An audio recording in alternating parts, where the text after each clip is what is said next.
Hi, everybody. Welcome to FNS Wrestling Podcast, episode 282. We're back to talk about another week of professional wrestling after we maybe banter a bit.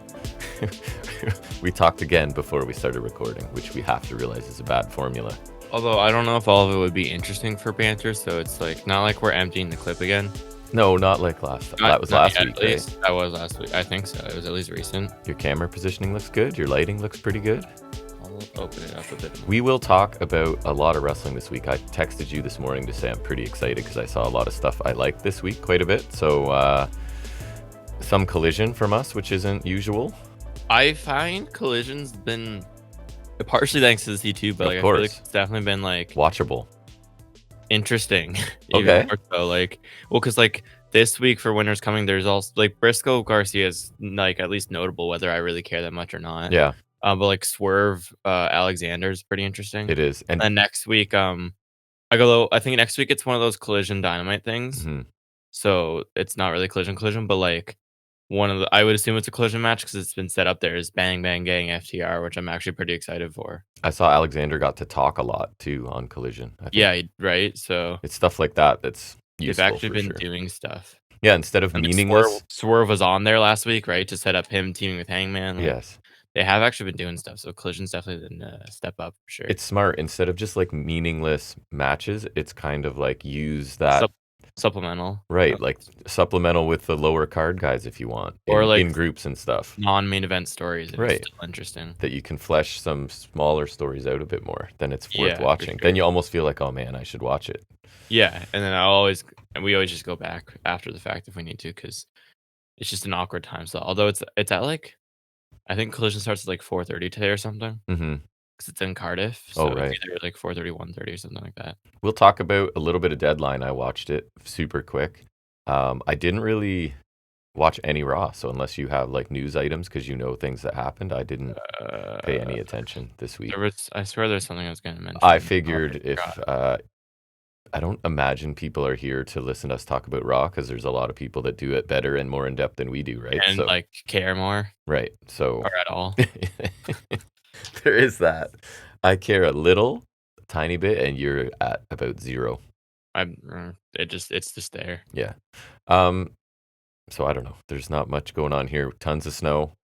You're just about to come home next week, right? For 2 weeks. So the next 2 weeks of this will be in person, which is cool. Be there for World's End. Yes, there you go. Excited to be able to use that. More, I would say organically, but that's not it because you planned that for sure. That was right. I actually only just thought of it now. Okay. But acceptable. Still. Nice. It feels more appropriate. Yeah, it is because it's now coming up. Actually coming up, yeah. So you're going to hear it a lot from him, I think, in the coming bit. Yeah. I don't know. Let's jump into it, I guess, yeah? All right, it's news, it's rumors. It's us talking about those things right now.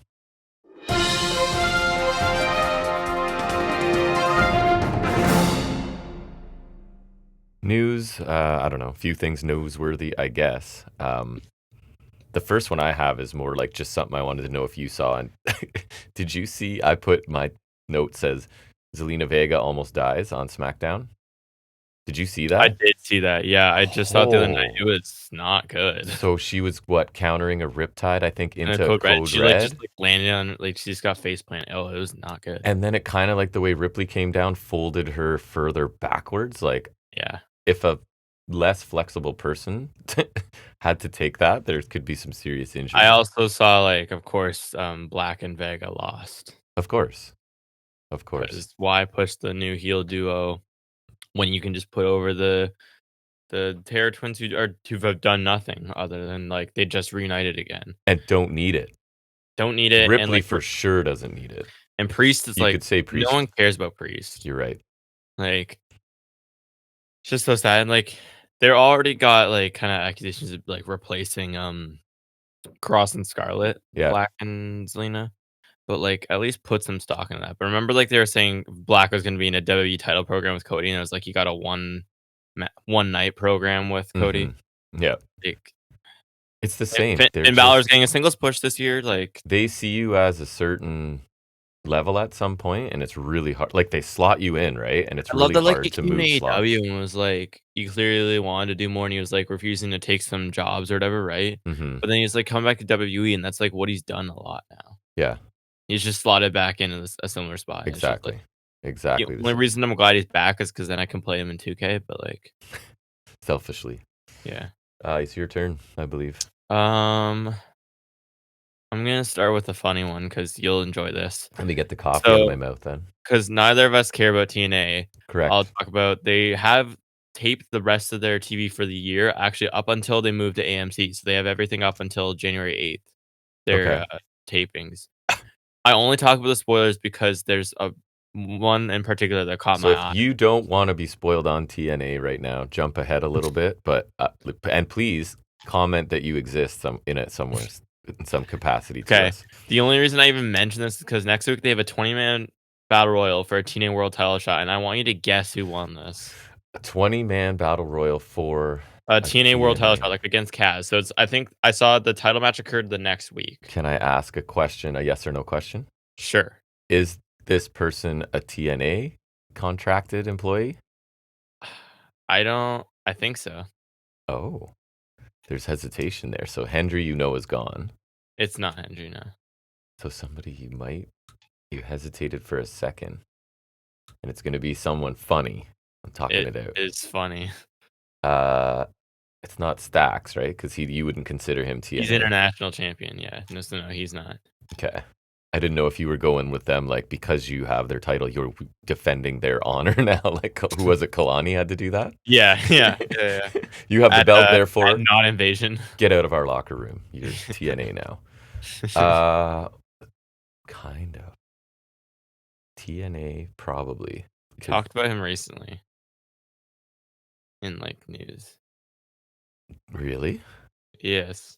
Recently in news, somebody in TNA. Santana, no, because that's not funny. That wouldn't be funny. This is killing me. Eddie Edwards would be funny. Not funny enough. He's JD's not funny enough? Match. That's not funny enough. Oh, damn. This is way funnier than that. Way funnier than that.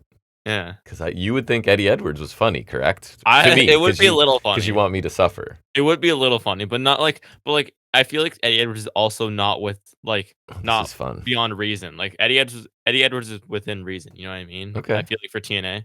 Okay. It's just, that would just be funny despite you. This one's, like, just funny because I think it's Can you funny. forgive me for the good of the better? I'm looking at the roster, full disclosure, because I need it. Okay. If we're going funnier. I don't. So it could be that. I want to tell you, but it's also funnier making you guess because it'll be. I'm enjoying this. Oh, nice. They have Chris Bay still on their roster page. I really hope AEW takes Chris Bay though, because imagine like with the tag team renaissance we have right now in AEW, ABC in there would be awesome. Yeah, ABC, because like now that tag teams are kind of back in AEW, give me ABC. That would be amazing. JDC retired. They already did JDC too, because that would be pretty funny. Mance Warner wouldn't be that funny. That's not very funny, no. That's just like gross. This one's so like gross, I'm but funny. Leaning towards 2 right now. Okay. 1. Okay, I'll guess AJ Francis. No, that would be funny. That's pretty good guess, right? That would be funny. Apparently, Rich Swann dropped out of first class though, so now that's his feud. It's Rich Swann and AJ Francis. And then I had one more. Funny. That would have been funny, actually. A similar level. I would like that one. I would say it's a similar level of funny. This one's maybe slightly funnier because like AJ Francis, I think, did challenge for the title before. I did. Well, and it just felt like Battle Royal, right? It might be his thing. Yeah. So now I scrolled by so many people, I forget who my other option was because I had one more that I thought you would think was funny. It is a male performer, yes? Yeah. I feel like I need to. Oh, Cardona count as TNA? Yeah, that's not funny enough, though. I feel like that's one that was not as funny. I don't remember who the other person I was going to say was now. It's not Santino Marella? No, that would just be lame. Oh, yeah. Okay, I think I might have to tap out. Give me one more scroll. I don't know if this guy would be on the roster page yet. Oh.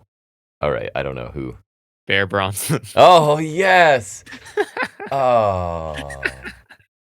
I feel so stupid. He wouldn't be on the roster yet. Oh, So great. this makes it so the Bear Bronson is the first challenger for the TNA World Title in 2026. That is amazing. Because I love this because like you have all the shilling legends for WWE saying like TNA is the second biggest American wrestling promotion. Bischoff's like all they need is a TV deal, but then they'll take an absolute goober from AEW, which is the real number two, and put him in a world title match. Like, there's nothing wrong with like pushing guys who are underutilized elsewhere, right? But like, it's a jobber from a jobber tag team. No, I mean, good for him. I will ironically support him. His full. I hope he wins the title, actually, and ends up in NXT, and then. He actually didn't because, like I said, it's taped. But I appreciate your support. Listen, I think the way this story goes is he gets so good that we're like considering him one of those inevitable. WWE's just going to steal him. Or like as soon as AEW's they got to can. get him back. AEW just has to bring him back. We just like start doing a sign Bear Bronson thing. Heck yes. I guess that's me, right? I got to get off of the TNA roster. I clicked. One of the few times you're gonna look up TNA. I feel like I got clickbaited because the headline was the real reason why Travis Scott vanished from WWE TV revealed. Because he didn't show up. When the article I read was basically like a lot of people said it ended on bad terms, and they all speak negatively about them or say nothing at all. And then but I'm like, that's not the reason revealed. I saw Logan Paul on his podcast was saying like that they were supposed to do a 6-man tag would have been him, Travis, and Cena, I think, against Cody and both Usos instead of just Yeet. But then like Travis Scott didn't show up the day that it was supposed to be announced. Yeah. Which seems like surprisingly valid from Logan Paul, considering like what we've heard about Travis Scott being kind of like non-committal with this. Well, did you see somebody straight up ask Cena about it, and he was like, yeah, he didn't want to annoyingly politically whatever about it. I think it was Van Vliet, maybe. I know Van Vliet just did an episode with him. I haven't watched it yet though. I watched like most of the Swerve one, and then I forget who else I was watching with Van Vliet. I know I watched the Sal one because I thought it was cool that Sal was on there. Yeah. But I was watching another Van Vliet one. Hold on, because now I'm like curious what I was watching because I don't remember. Yeah, I saw a little clip of Cena's response. Yeah, deflecting it like completely.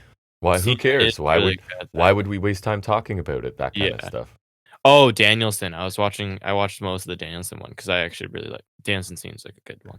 I was just listening to someone else talk about, I think maybe the Poison Rana guys, about he consumes no media.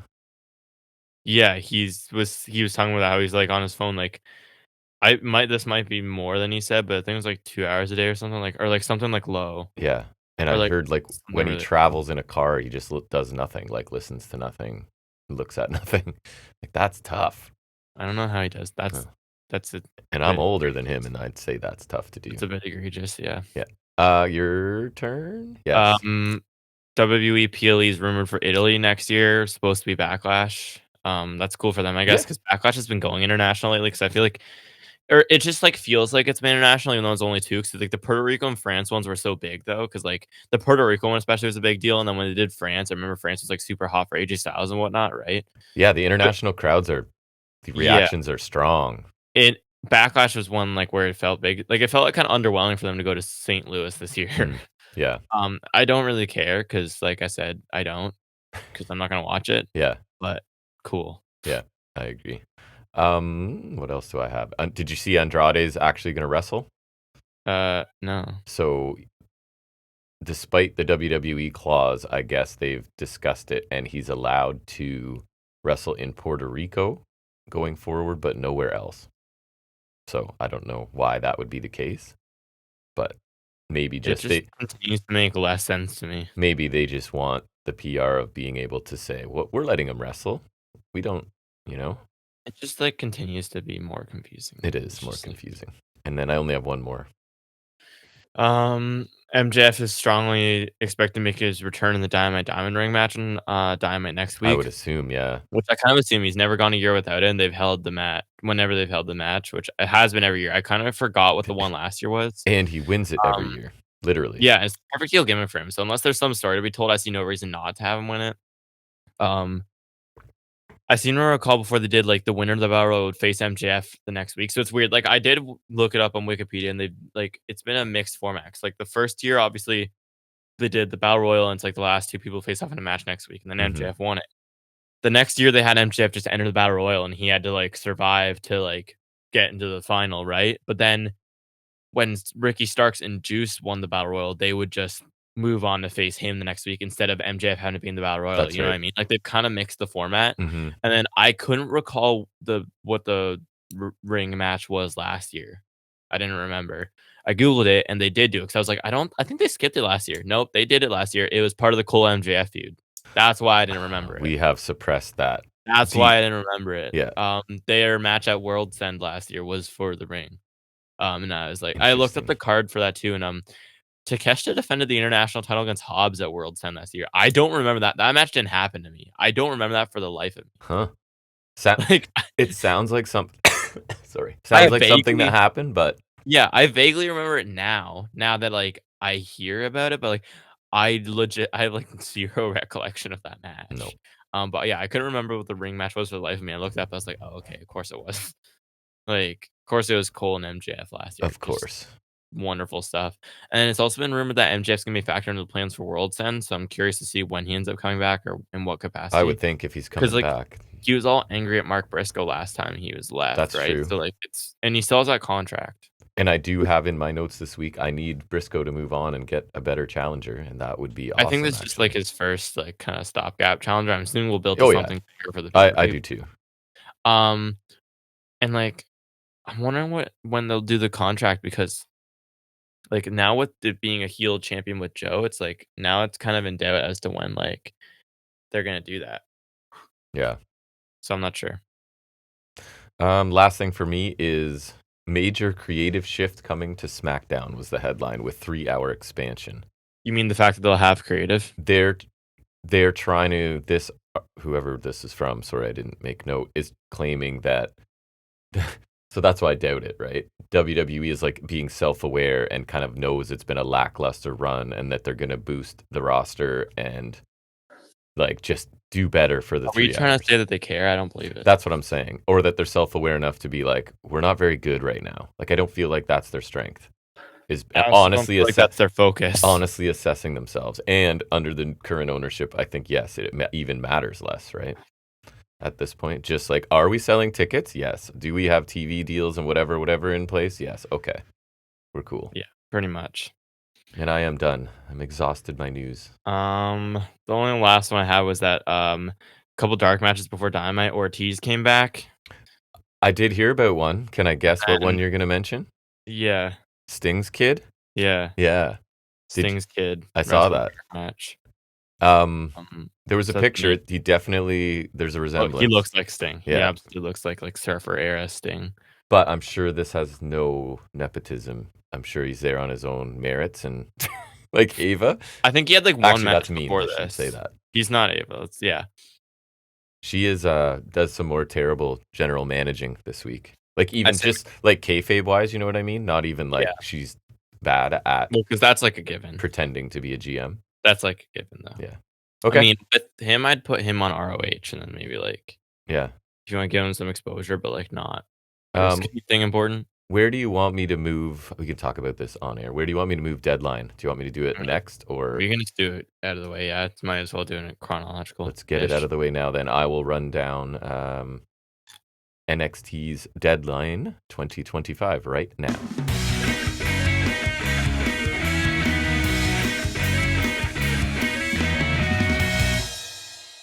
Man, I think I'm pretty flawlessly navigating the remote setup right now. It's not fast, but I'm not like having to reverse anything or redo things. So I'll take slow but correct at this point, and then hopefully slow but not sucky. Pick up speed. That's right. So yeah, Deadline. I watched it. You didn't, correct? That is accurate. So it features the Iron Survivor challenges, which are, I think, cool matches. They didn't disappoint this year. So the format of those for people, because maybe there's people that don't watch it, is what is there? 5 competitors, 2 people start, and then every 5 minutes somebody else starts, and pinfalls, submissions, whatever count. the person with the most at the end of the 25 minutes wins, and if you get pinned, you go into a cage for 90 seconds, I think it is, right? So Yeah, kind of a right? different I don't different remember. I just know format. there's a penalty. I Mhm. forget what it is.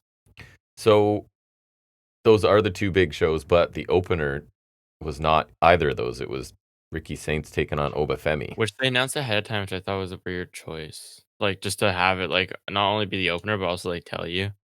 Yes, so I That's assumed strange. that meant that Ricky Saints retains because they don't wanna have a, you know what I mean? And then Oba's Yeah. gone or whatever. It's Or, like, if it's not notable, they're not gonna, like, book it in the opener kinda thing. Like, correct. it's not gonna be a title change. But no, Femi wins with the fall from grace. And I have seen, oh, will we pull up over under accurate? That'll be Okay. something to do.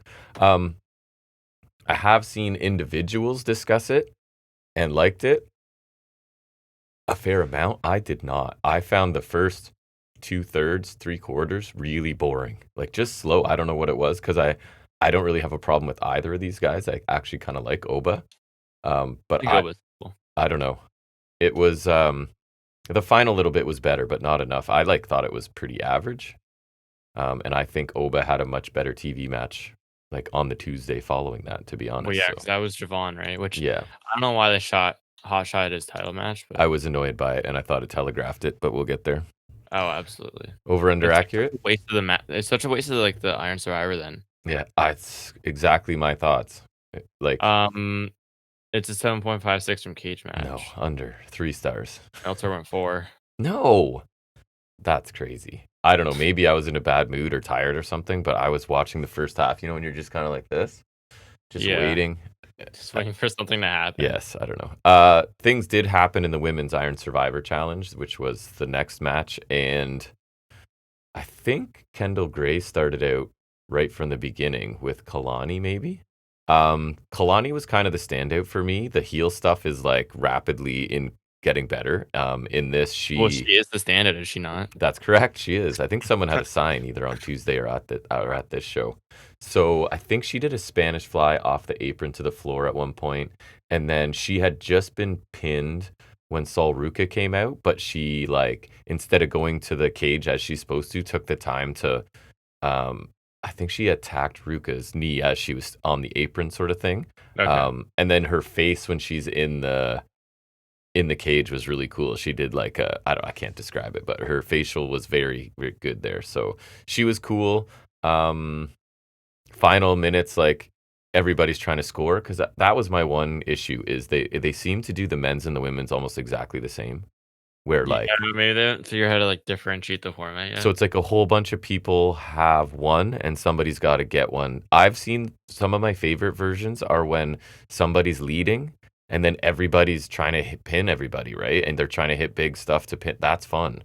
I think it was in the first one where, like, Waller, because he ended up winning it, he got up by, like, getting 2 falls at once, and then, like, he was up for the rest of it. Right, and then trying to run away and avoid everybody while breaking up pinfalls as everyone Yeah, else is yeah. frantically trying to pin each other. Like, I don't know. The I liked both the Iron Survivors, but the finishes were super similar. So in this one, Kalani hits a 450 to Vice, but then Gray grabs her and hits the Shades of Gray like off the middle or top rope. Anyways, it was off one of the ropes. It looked pretty good. So she picks up, I think it was her third pinfall to win with like 2 seconds left or whatever. So I thought the match was really good, lots of action. I was surprised by the winner. I wouldn't have picked her at I all.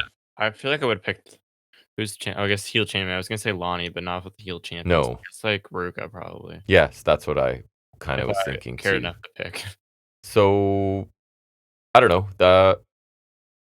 I don't have much to say. I didn't take too many notes to be honest, but I thought it was a really good match. I preferred it to the men slightly. And they timed it really well, right? Like they did that finish and the timing That's worked the out thing well. with you gotta time these out pretty good. So what's over under accurate on that? This was, higher with an 8.92 from Cage Match, Just under that.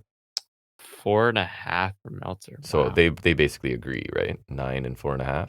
4.5 is I crazy. went 4 and 1/4. I thought it was really good. Very fun. And then I didn't like the next couple things because it was Ethan Page beating Mr. Iguana.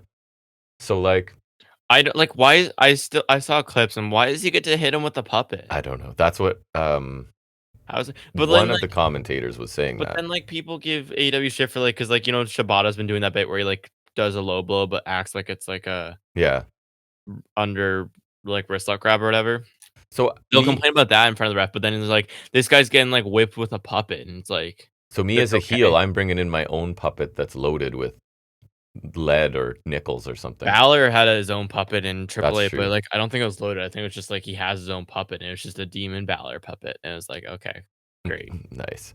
So I will say that if you want to do a match of silliness and you need a heel to play off it, Ethan Page is awesome, right? It just kinda But sucks for him because that that's where he gets stuck, yeah. it's because he can do everything. He's And just not everybody can do this. So you're doomed, not doomed, that's too strong, but you know what I mean. You're destined it to do does kinda this. curse you for sure. So top rope. Oh, Iguana countered a super ego's edge into a Rana, tried a top rope thing, got caught, thrown off, and then Page hit Twisted Grin for the win in like it was pretty short, I think 8 minutes or something like that. 8 But minutes for, like, like a PLE this just is so this just isn't for me, right? Like this yeah, is for somebody else, so I don't get too mad about it, but I'm not gonna like it. So what was over under accurate? um, it was 6.21 from cage match, and Meltzer went 3. Under 2 3/4. I was like, "Ah, It's it's just like, I don't know how these can be considered, like, enough quality for, like, a PLE with that kinda time just runtime, the like setup and who the well, yeah, character is. There's a ceiling already, right? I For did see me. this, it was, like, a really last minute setup, Yeah, right? it was. And Paige does his best, but I'm just not interested in Mr. Iguana. I know lots of people are. Good for you. Like I don't care. Yeah. You're similar, I think. Another lackluster one, Izzy Dame beat Tatum Paxley. Um, Obviously we get interference from Spears and Vance, I think even before things started. Dame like teases a fake reconciliation and I think they even hug like Paxley. I guess the That point always happens in, like, feuds like this, though. it's kinda okay with Paxley because she so desperately wants a friend, right? So you could almost believe with the story she's telling that, Yeah, but, like like, there's always that, like, I think they did in the Uso match, yeah, the Wyatt did that when he faced Strowman once, like, it's just, like, it tends to happen a lot, it's, like, it always feels a little stupid. I agree. At first, I was like, "Why would she fall for that?" But then again, she's like the I loner do that think it works is better here in desperate. most cases, yeah, but it's just, like, it feels like a trope that we get a lot. So then Dame quickly turns on her, obviously throws her into the steps. Paxi did end up hitting her what's that kinda twisting slam thing she does? I know what it's called, but I don't remember. On the table. Is that the cemetery drive? Might be that, It's either her or which is kind of Dolan. a cool name. Um, and then Spears kind of distracts her with the dolls, one of Izzy, one of Paxley, and it's almost like she's mesmerized by them for a minute, and then he just snaps the head off the Tatum Paxley doll, which was kind of funny. And then Izzy Dame ambushes Paxley boot. What is it, that spine buster slam deal that she I does? But anyways, this wasn't a PO. oh, doesn't she do, Sky High, yes, kinda. that's the thing.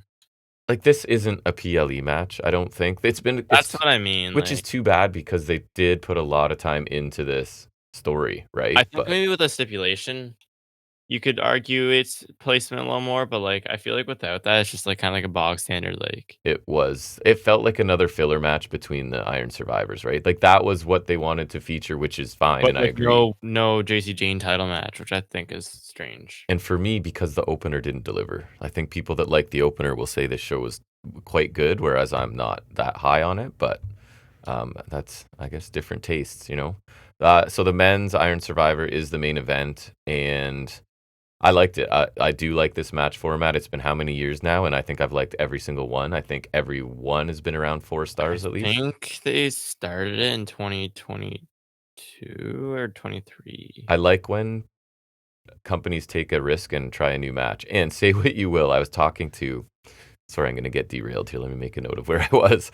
Um, so when I take the basketball team to games, the bus driver I know from a field trip last year is a wrestling fan, right? So I was chatting with him about various things. And sorry, what? Now I lost my train of thought already. I can't remember what he was talking about.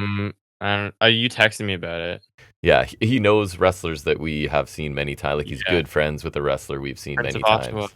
The Prince of Oshawa. Shout out to him. He's working in China right now. That's what this guy was Prince of saying. Oshawa is? Yes. He is. Really? Because I was saying we've seen him a couple times and thought he was pretty cool. Yeah. Anyways, so Iron Survivor Challenge, if I remember my original plan, because I think there was a different one. I'll circle back around to it. So same thing, like I was saying, with about a minute left, everybody's kind of tied, or a bunch are tied, maybe not everybody.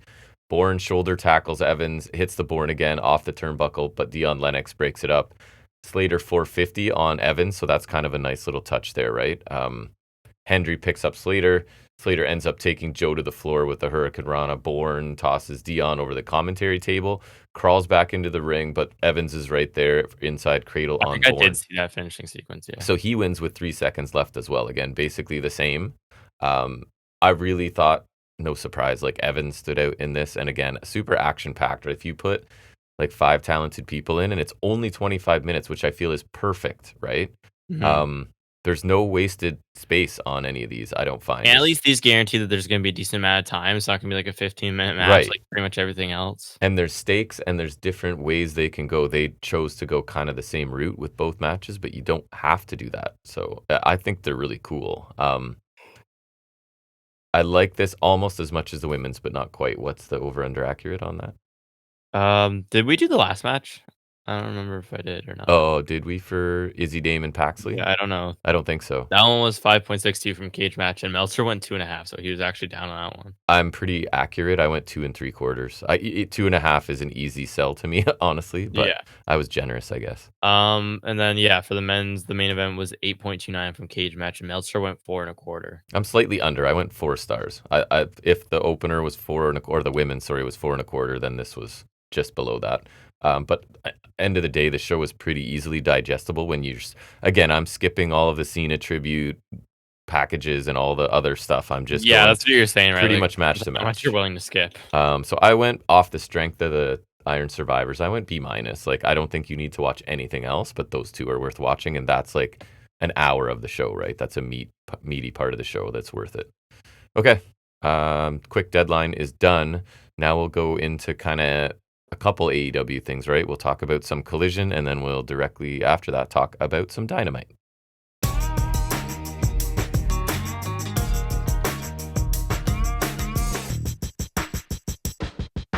I'm pretty excited to talk about AEW, mostly C2, but some other things along the way too. So you said Collision you reminded me that there was 3 things on Collision, so I went and watched them all. We're doing that first. Yeah. Okay. So this is Collision from December 6th, the last Saturday. A week ago today, I guess. Worth noting, like I'll mention it now because it's not tournament. We did watch also Ricochet defending the national title against Ace Austin. It was pretty good. I thought like not like hugely specific thoughts on it, but like it was Ace Austin. I think Ricochet was Ace Austin's first match when he came, so this is a rematch, I guess. And it was solid. Ace Austin was never winning the title, but I think he's got some really cool, unique offense. So I really like watching him, and he's got the big Yes, quads in the game. he does. And he like that unique offense, it's one of those like kind of similar to when Bailey came in, where it's like there's all kinds of matchups that'll be fresh and cool with this guy, and you know that he does some entertaining stuff. And you could have him work trios with Bang Bang Gang too if they Yep. wanted to at some point. Yep. So I like that. But then for the C4, which I call the Collision Continental Classic catch up, Oh, nice. we've got all Blue League stuff from last week. The first one was Roddy Strong versus Orange Cassidy. And I thought it was a really strong match, pun intended. Really simple story heading in with Cassidy already having a banged up back and Roddy, or one might call it an already tender back. All right, go with his already tender face. When they mentioned, off topic already, but on Dynamite, they mentioned Swerve putting on muscle, and I immediately was like 14 pounds. Yeah. So I think one of your random categories in the year-end stuff has to be like favorite new, whatever you call all those, and it would have to be already tender face. Already tender face, yeah. And then yeah, Roddy is just obviously going after the back, right? And there's literally nobody better to target that Then body Roddy, part. yeah. I don't like nobody. What I liked about this match too is like it really does harken back to Cassidy's run as international champion. Cause like he's going in already hurt, he's taking a beating, he's got someone targeting that injury, but he managed to eke out a win anyways, right? Like so it felt really reminiscent of those days, which I kind of liked. Sun roll up counter is definitely reminiscent as well. Because I feel like there were a lot of matches of that title run where he'd won kind of out of nowhere, and I like that. And also can use the story of like just Strong's frustration at not winning in the tournament so far, and so I'm interested to see where that goes if he's going to turn on O'Reilly or turn on the conglomeration or something, right? Yeah, I could watch No Roddy all surprise. day. Yeah, no surprise the result here. This was a good match, I thought. I thought so too. Like just like you said, that's the perfect formula. Roddy Strong Yeah, targeting somebody's back, and yeah, and then Orange Cassidy being targeted. and You combine Cassidy those 2 things, that's great. Cassidy countering into stunners and DDTs. Right, that's what you're getting. That's what you got. I thought it was super fun. I could watch Mhm, Roddy all day. yeah. Then we got Claudio Castagnoli and Mascara Dorada. A really fun contrast of styles in this one. I thought that worked Exactly really what I well. said. Dorada's so smooth and fluid and creative flying around, and Claudio's such a strong and reliable base. Yes. For all that crazy offense that works really well. Probably the biggest upset of the tournament so far, especially since Claudio recently won the CMLL World Title and beat Moxley. Sorry, are you I kind of, saying to this point or so far, I'd say to this including point, Dynamite? maybe. Ooh, Because Claudio, it feels like they're building up Claudio to take over Moxie, right? And true. Dorada felt like the 0 point fall guy. So I'm almost Yeah, more surprised by this one. I'd say it's close. yeah. Honestly, I'd say this one, the Diamond one, and also Kevin Knight. The Kevin Knight one really surprised me, I Which think. I love that they're doing that. No, I love it. And I think this one, I have mixed feelings on though, because like I don't love the upset coming at Claudio's expense only just because like it feels like we're building him up for something. Like that's very Right? fair. Yeah. And if it had to come at his expense, I wish the match went a little longer. Like, I feel like he should have taken a little more just to get beaten. But Hmm. on the other hand, I do love upsets like this, like you're saying in the CT. Like, I especially when that feels like it shakes up the tournament a bit. Like, remember when Commander beat Claudio last year with the brass knucks and like that kept Claudio out of the semis, right? Hmm. So like, I do like this. And it's a notable moment of the tournament for sure. I think I like it more than I dislike it, but I do have mixed feelings on the result. I think. Could they work it into Claudio Mock's story somehow? Like, does this affect Claudio that somehow ignites that? You know what I mean?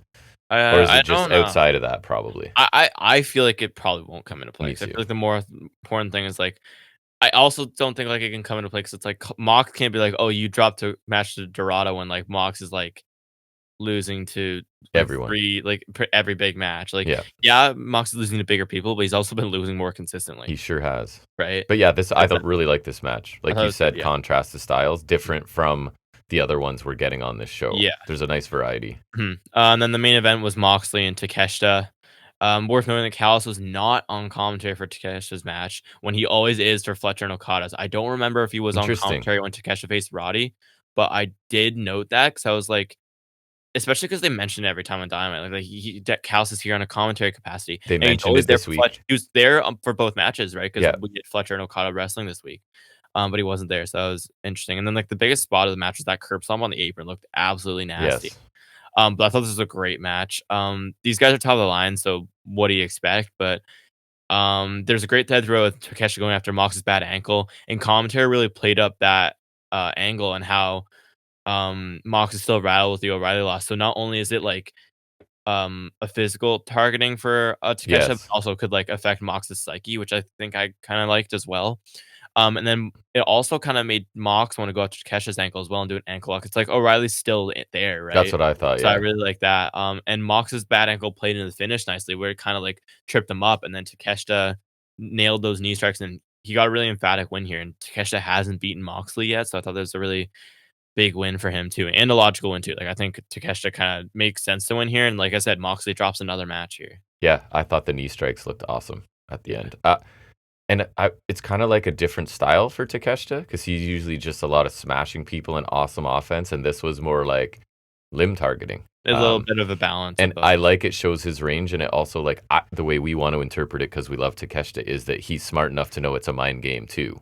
I would think so, yeah. Or if Callis did help him out beforehand, Callis Callis would have advises scouted him that, some. yeah. That's what I Someone choose would to have scouted believe. that, yeah. Yeah. So I thought I thought there was probably a chance that this was going to be my match of the week. Like I liked it a lot, but then there was one that kind of Yeah, smashed I it. don't think it's a chance. So, but yeah, really good stuff. Takeshita's awesome. Yeah. Moxley's interesting right now, right? So Mhm. that's good. And the good thing about the CT matches being on there is, like, if without the CT matches, there's a decent chance I would probably skip over Austin Ricochet because I don't think I watched the Hmm. first match. Hmm. But, like, because I'm already watching C2 matches, I'm like, "Oh, okay, I'm gonna watch that." That's right. Like, if I'm watching C2 matches, there's a chance I watch Prisco Garcia. Probably not, but there's a Mm. chance. Yeah.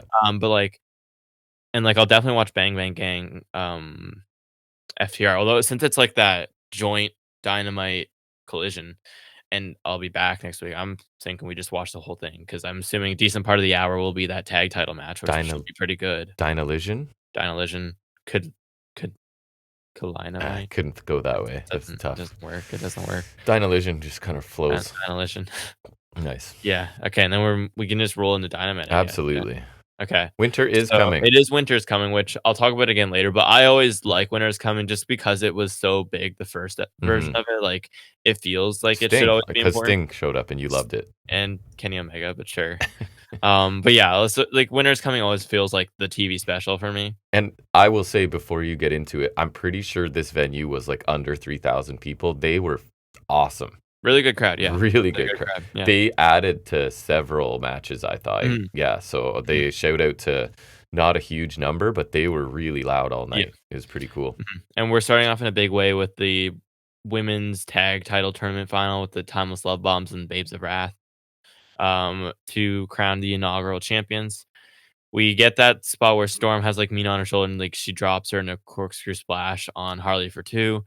We get a double clothesline from Willow. Mina locks in the figure 4 on Harley. Then like she reverses the pressure. Storm flips it back.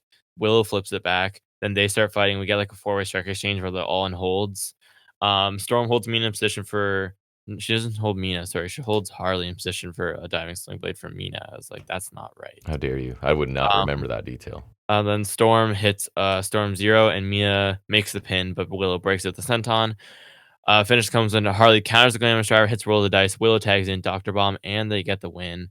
And then post-match interview, they're all happy. Yada, yada. Very surprised by this. I agree. I was not expecting that, but I'm more happy with this result than what I expected. And I would have preferred them. I apologize. The attendance, according to Cage Match, was 3,012. I said under 3,000. I am a horrible monster. You're actually like slightly wrong. How dare you? Sorry. But they were awesome. And Harley was busted open, right? By the end, I think maybe the back fist actually caught her. Might have, yeah. Because I thought the ref quickly checked on her, and then she didn't seem to care. And I thought that was like a cool, heartfelt. She was super emotional after, so that you could see that on her face. That felt real. That was really nice. Yeah. So I've been critical of this tournament. It's kind of been like meh for me, but I thought this was my favorite match. Me too, and I think like they delivered when they really needed to. I think it started out a little clunky. I thought. But they found their footing, I feel like. I really enjoyed it too. And then the cherry on top was that I didn't expect them to win. Yeah. And that would come up again later in this show. After Storm lost to Statlander again, I kind of thought like, it's like, okay. Like they were clearly pivoting her to go in the tournament. I'm like, okay, she doesn't have the singles title. We're going to put the tag titles on her and Mina, give her something to do and give the titles some legitimacy, right? But I really like this because it gives Willow something meaningful, which I feel like she's been without for a while. And people love her.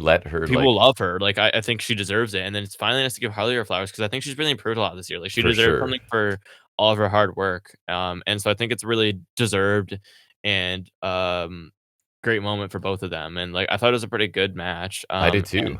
Really nice result. Like I'm definitely happy with that. So something about that, this sounds weird.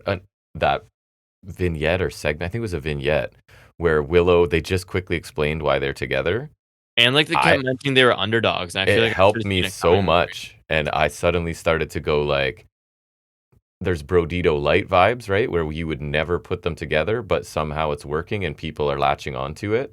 Yeah. And regarding Harley Cameron, like, is she Bryan Danielson? No. But if you're going to say passable, and like Willow could help her out easily. And the thing is, let's say, is this a fair comparison in ring wise? That Harley Cameron's similar to like Anna Jay or Julia Hart or whatever. But then I would say Harley has way more charisma, so it's easier to accept. Yeah. And I feel like she's ascending. She's getting better. I feel like she's like maybe a little above them, but yeah, like she's definitely got parts of the game that those two don't exactly.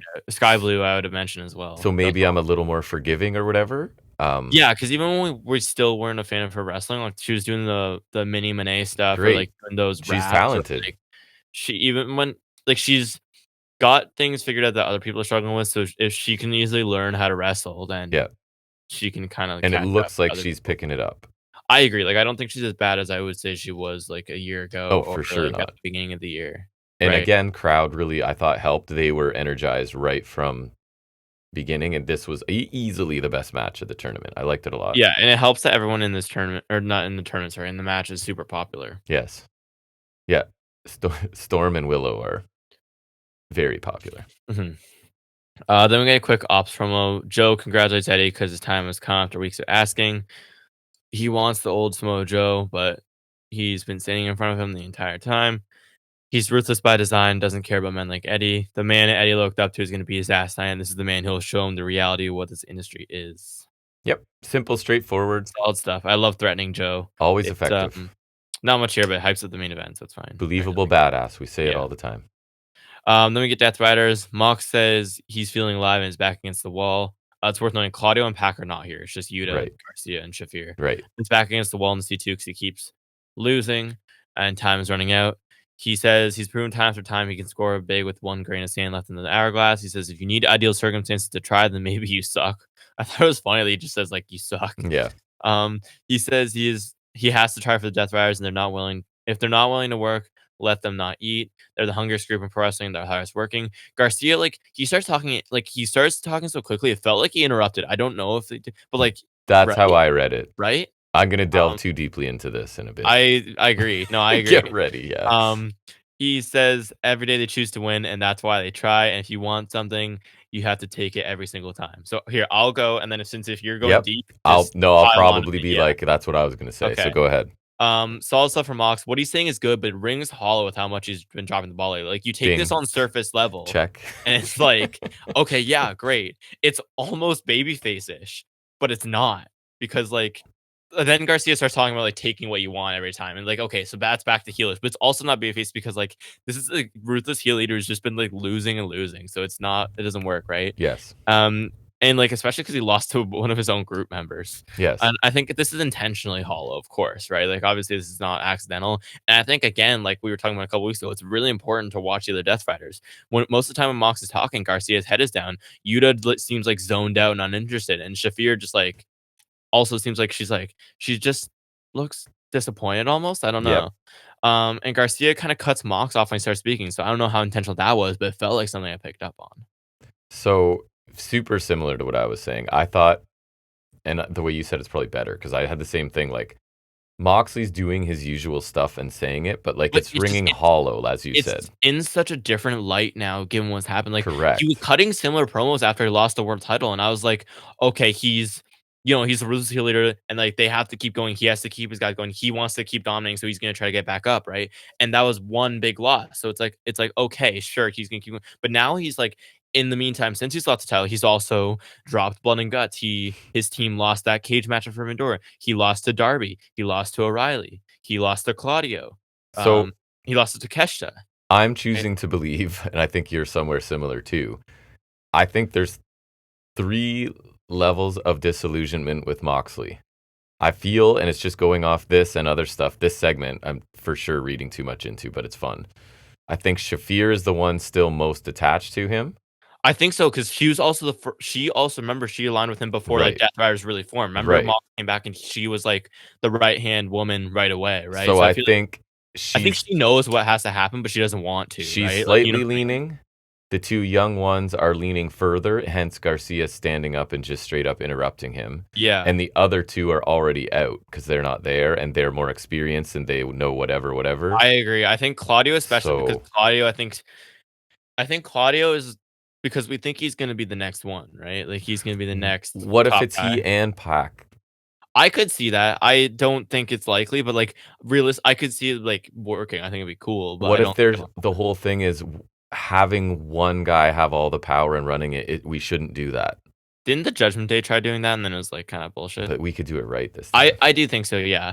And I kind of agree what you're saying. I think I've seen other people say, and I think it's right that like, especially with Shafir, it's like she knows what they're gonna have to do because she has the deepest attachment to him, right? But she doesn't want to, but she's gonna do it because like that's what's best. And like I think Claudio, he was obviously in on the Danielson plan. He's seen what they had to do with the Danielson because Danielson was weak and you getting all soft babyface. Now I think like they're gonna see Mox like drifting the same way, and then Claudio's gonna have to do that to him. And then yeah, I do see like I think Yuta, it's interesting because he's like been the whipping boy, but he's been the whipping boy at the expense of everyone. So it's not like I think he has a really particular loyalty. But I think with Garcia, it's like Mox recruited him, and he believed in Mox, but now it's like Mox is dropping the ball. So yeah, I do think that there's varying levels, but I think they're all gonna crap out pretty And soon. I think it's really interesting, and I hope this is where, because I've heard people say like, no, this is just No, that has to be where it's going. t- It's too like, especially with that one a couple weeks ago where they're all like staring at mhm, like it's too. It can't not be, and like you wouldn't have Claudio beat Moxley if this wasn't like I don't think mhm. there would be any reason to have Claudio beat Moxley unless this is the story we're telling. The breadcrumbs are getting bigger and closer together, Yeah, I'm sort really of thing. enjoying this. Like, Yeah. I think Death Riders really turned around this year because I think the Copeland feud sucked, but then once they started feuding with Hangman, they were really good. And then ever since they lost the world title, they've been Mhm. better. Yeah. And then now the downfall of the Death Riders has been really intriguing, I think. They've gone from, like, intriguing to super frustrating, like, I was done with them, to back to being kinda interesting. It's interesting and now really So interesting. it's good. Yeah, as long as they tell a good split up story, I would say the Death Riders are worth it. Yep.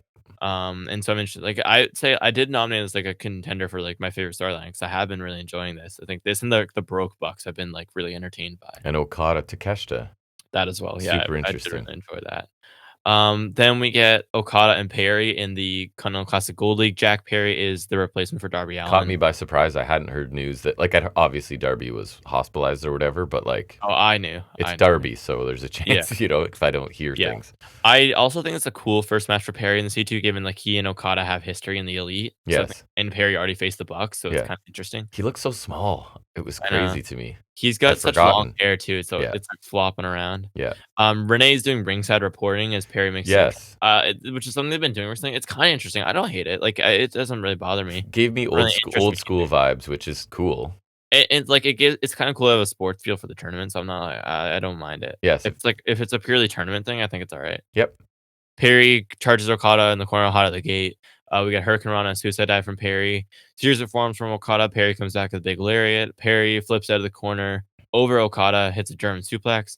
Top rope elbow from Okada. Perry ducks the Rainmaker, goes for a poison run. Okada counters, shoves Perry in the ropes. Perry goes for that comeback earlier and gets smashed with the drop kick. Looked Absolutely. awesome. Yeah.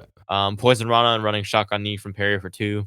He goes for the snare trap. Okada gets out by biting his arm. Then Okada goes for a tombstone pile driver, and Perry gets out by biting him in the crotch. Yeah, that was interesting. Um, it makes sense. That's the kind of comedy Okada's doing, I guess. Yeah. Then he rolls him up for 2, and he locks him in the snare trap. Okada counters Perry, then rolls him through on a backslide into a lariat. Perry avoids a dropkick, goes for running again. Okada counters in a really nice tilt roll power slam, then Rainmaker for the win, and Okada is up 3 points again. Then Callis and the family join Okada in the ring. They get Perry up, and Callis like basically gives him a recruitment pitch. He'll give him the money he took from the Bucks. And he wants Perry to join the family. Some fans I could faintly hear them chanting "Bite his dick." I did not notice that, but it does not surprise me. Um, and Perry basically says no, and he starts trying to fight the Chaos family. He gets beaten down until Luchasaurus comes down, and then the Bucks come from behind with chairs. Interestingly, no music for the Bucks again.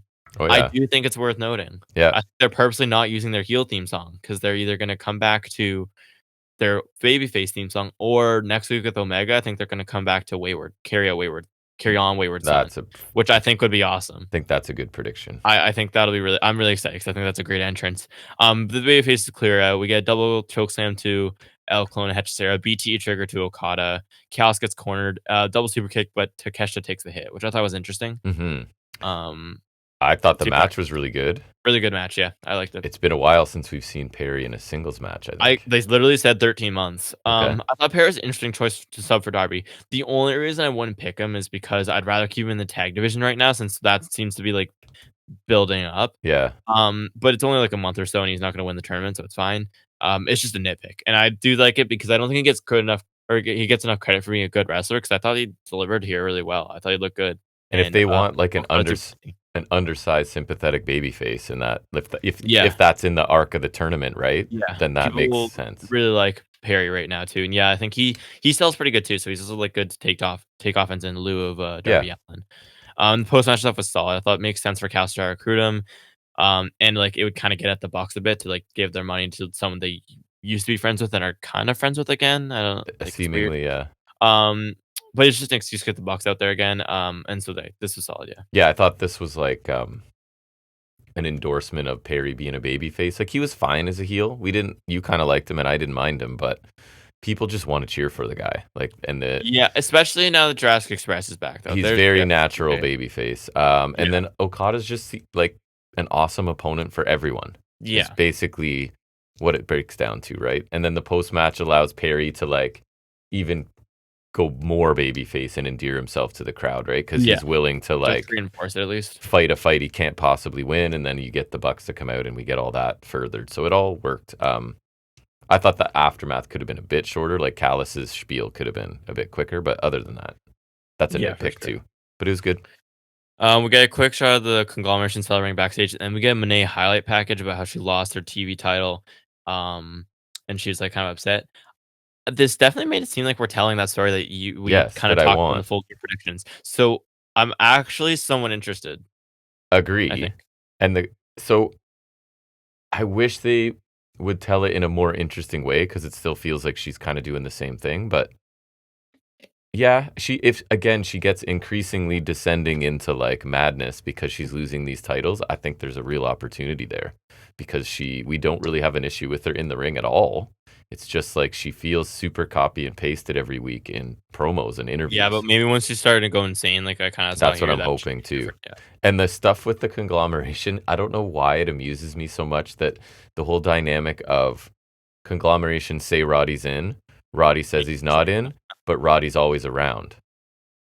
Like, you're It's so staunchly like, no, I'm not part of your group, but why are you always there then? Because you kind of it's like them saying weirder it? now because O'Reilly's injured. Like it's different because Yeah. like obviously he's teaming with O'Reilly and Paragon, but um O'Reilly's in the conglomeration, so it's like okay, Roddy's there by proxy. But now it's like it's a little funny. And I kind of like it, because it's like, you kind of want to be there, bud, I think, right? Or Yeah, why else are you always there for yeah, them yeah. to say I this like to you? that.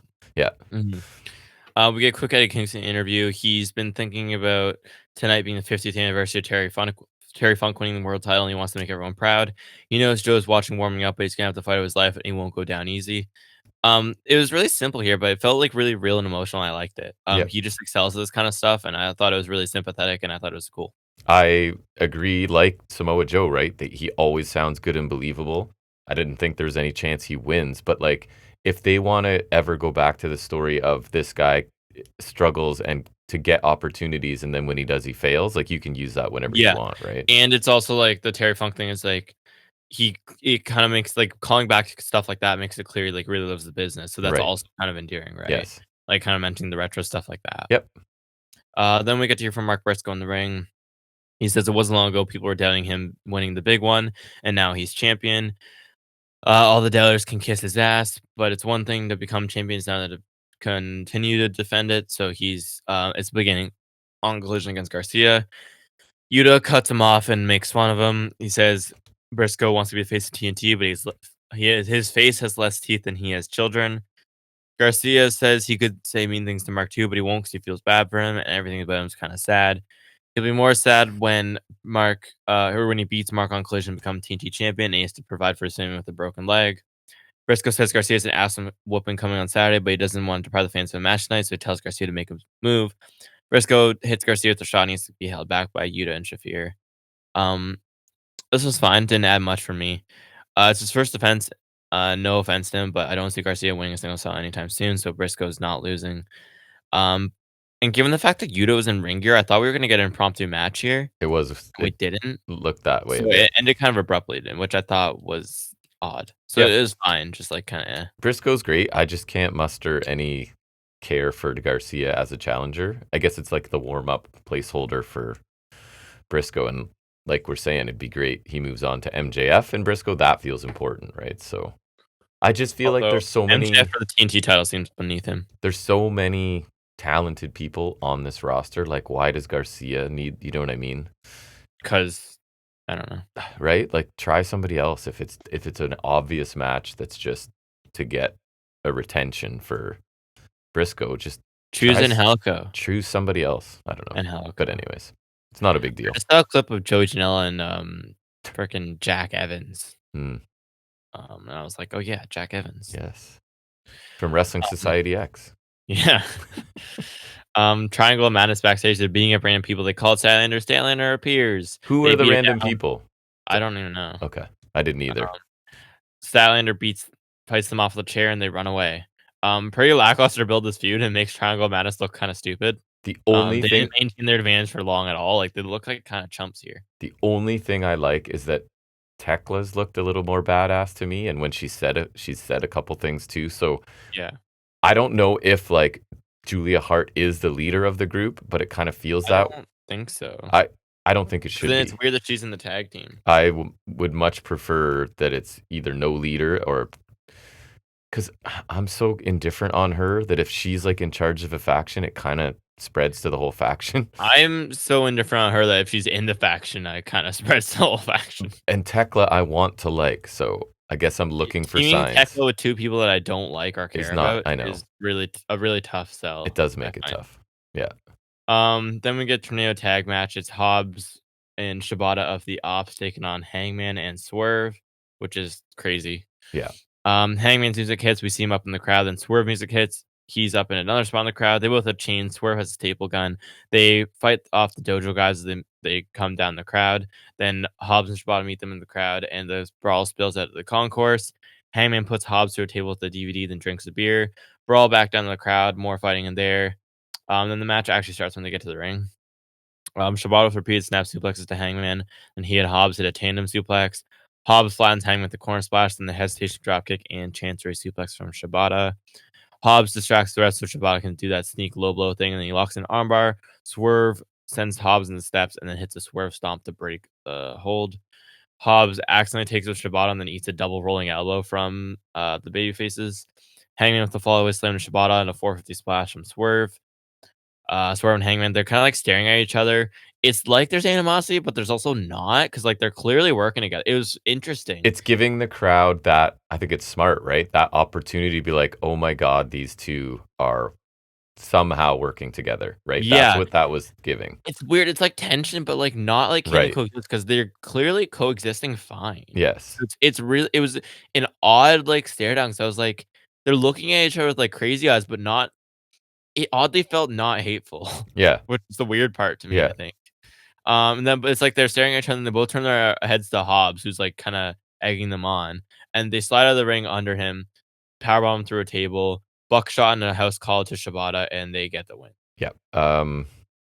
I thought this was a good match too, and I'm not always a big fan of like pre-match and crowd brawling and stuff, but I thought it, because the C2 matches are so pure and so technical and whatever, like a Yeah. little splash of chaos like this, I And it think kind is of fits the smart. vibe of Hangman Swerve right now, just because they're like Exactly. going crazy fighting everybody. Swerve's looking big, right? 14 pounds. Yeah, 14 pounds of muscle for sure. I thought this was a good tag match, and it's showing like we all want to see how dangerous Swerve and Paige can be together. So here's a little taste of that with the little moment of them acknowledging that basic thing, giving the crowd a chance to like cheer Yeah. for that, right? So I thought it was a good match. Yeah, I thought it was pretty good too. The only nitpick I had was with like the match rules because they kept saying the crowd brawling stuff was before the match started because it's not no DQ, Right. which would be fine because that's typically how I understand tornado tag matches to be. But typically when they do tornado tag matches here, they do run it like a no DQ. They do. So I was really confused. I think TJR Will noticed that Washington too. better be Will doing it. Washington. Oh, there's a reference we haven't made in a Yeah. while. That's another one. That was a minor gripe because overall I thought the match was good. Like regardless of Me too. that, I thought it was entertaining and I liked it. Hobbs and Shibata looked solid, but it was all about seeing this new chaotic alliance. Hmm. And we definitely got to see them in action really good. So I really liked it. Really surreal after everything that's happened. But like after Swerve kind of helped him win the title, it doesn't feel unreasonable. Like we're at the point where it's still crazy to actually see this, but it's not unreasonable, Hmm. which I like. We're kind of in that sweet spot. I think so too. It's not that Um, they're reluctant to work with each other, but they're also not like 100% whatever. yeah, it's really I'd love to know how this came about. Yeah. I'm also okay with not knowing, Yeah. but, like, I'd be curious to know. Yeah. They seem to, like, maybe have some lingering resentment, but, like, I don't know if that's what it is. Like, it's just really interesting, Hmm. and they're also focused on a common goal, though. I'm really interested to see how things line up as we go towards World's End. Hmm. Like, who's challenging for the title? Like, well, I don't know. Um, we get Callis promo. He says the Bucks have his money, but just because they have it doesn't mean it's theirs. He says you could take them to court, but he'd rather get a pound of flesh, and he has a family of great athletes. He's got Takeshita, he's got Okada, he's got Hechicero. He tells them to find a partner and face them next week for the money if they've got the balls. Fine setup for a trios match next week. It should be sick. It's Yes. odd to see Takeshi and Okada in a non-tournament match next week, though. It doesn't feel like we have enough time for all the matches left, but I'm sure we do. They must Like, have it I'm sure figured they out. figured it out. It should be a sick match next week, though, because I assume the Bucks are getting Omega, so that's gonna be ridiculous. You get Omega back in the ring with Okada and Takeshi. You get Hechicero in there. The Bucks are with Okada and Takeshi, and like it's just gonna be nuts. Mhm. And I feel like it's been a little bit since we've had like our crazy multi-man tags every week. I think we've kind of taken a break from that, so let's bring it back. Yep. Uh, I thought it was funny because Callis in this promo said possession is not 9/10 of the law, right? But then I'm almost positive on commentary earlier in the show or last week, he was like, "No, it I is." swear he did mention it. Yeah, So I heard it's him just say it. the perfect weasel, right? Where when he has the money, yes, possession is 9/10, but when he doesn't, then it doesn't count, sort of thing. So I do like that. And it's the yeah, kind of contradiction that only like it really only works for someone like Callis, yeah, right? he's a classic. Yeah. Then we get a quick Stokely promo. He says Bang Bang Gang have been handsy with the tag titles and says the camera causes an addiction for everyone to believe they're great and that they can win championships. Next week, Juice and Austin Gunn will get their title shot, and when after beats them, they'll be cured of their addiction. And after they lose, the Bang Bang Gang will be back at the back of the tag division where they belong. A really good promo from Stoke. We had to see him speak on his own, but I love him. And I'm super excited for this match this week. Like I said before, I think it's a really strong build for a TV feud. Hmm. Their last match was really strong, It so was. I loved I'm it. pumped for this one. Me too. I'm excited. Yeah, Stokely's good. I found it strange that he was alone, but It's obviously fine. didn't really Yeah. matter. hmm Kyle Fletcher, Mike Bailey, Continental Classic Gold League is up next. Hmm. It's our only other tournament match for Dynamite this week. We only got two, and I think there's only two on Collision as well. And if you're only gonna get one match, this is Yeah. one to pick. Kind of a dream match. Like this is one of the ones I was super excited for when we saw the lineup. And then ringside reporter Renee says must win for Speedball, and Fletcher is confident the Cows fan will keep the title. Makes sense. We get a Hurricane from the middle from Speedball, Wrecking Ball Hurricane to the floor. Fletcher catches a crossbody attempt. He does this. I think he did this when he was facing Ace Austin too. He catches crossbody, swings him in a backbreaker, lifts him back up, full Nelson slam. Just really crazy, fluid combination there from He Fletcher. probably has a collection of the most devastating combinations. He seems to Yeah, link stuff together and it all. that's what they mentioned on commentary. And he is really good at linking. And then Like, he's like yelling and screaming while he does it half the time, which it's him, adds to him, it. especially when he does a running move and he's like yelling I, s- and I it's don't. later on too. He does like one of his other combinations was the lawn dart, and then the set out last ride is a really good combo. Does and obviously like that finishing combo, like that kick in the corner is devastating. Then he'll either do the regular brainbuster or the turnbuckle Yes. brainbuster, and it's like it looks great every time. Yes. Like he's so good and so for so many reasons. Like he does everything so great. It's not like it's just I don't even know. Middle rope missile drop kick from Speedball. We get a series of kicks from Speedball, misses a running shooting star. He counters Brainbuster, sends Fletcher to the floor. Crazy springboard corkscrew moonsault to the floor, which is awesome. Menshinoku driver on the top of the barricade from Fletcher. Gross. Like his back Um, was messed up from that. You could see it. They it even was drew nasty. attention to it. hmm Um, Speedball went for a crossbody off the steps. Fletcher caught him and sets him up for a lawn dart in the post. Speedball counters Poison Rana on the floor. Speedball counters a half and half attempt from Fletcher on the apron. Moonsault knee drop on the apron.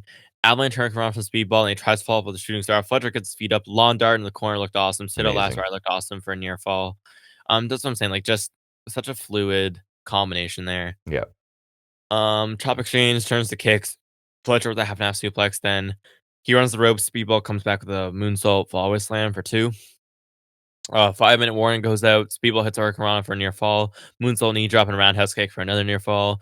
Absolutely crushes the crescent kick for another near fall. Looked, I actually rewound that one because that one was Amazing. gross.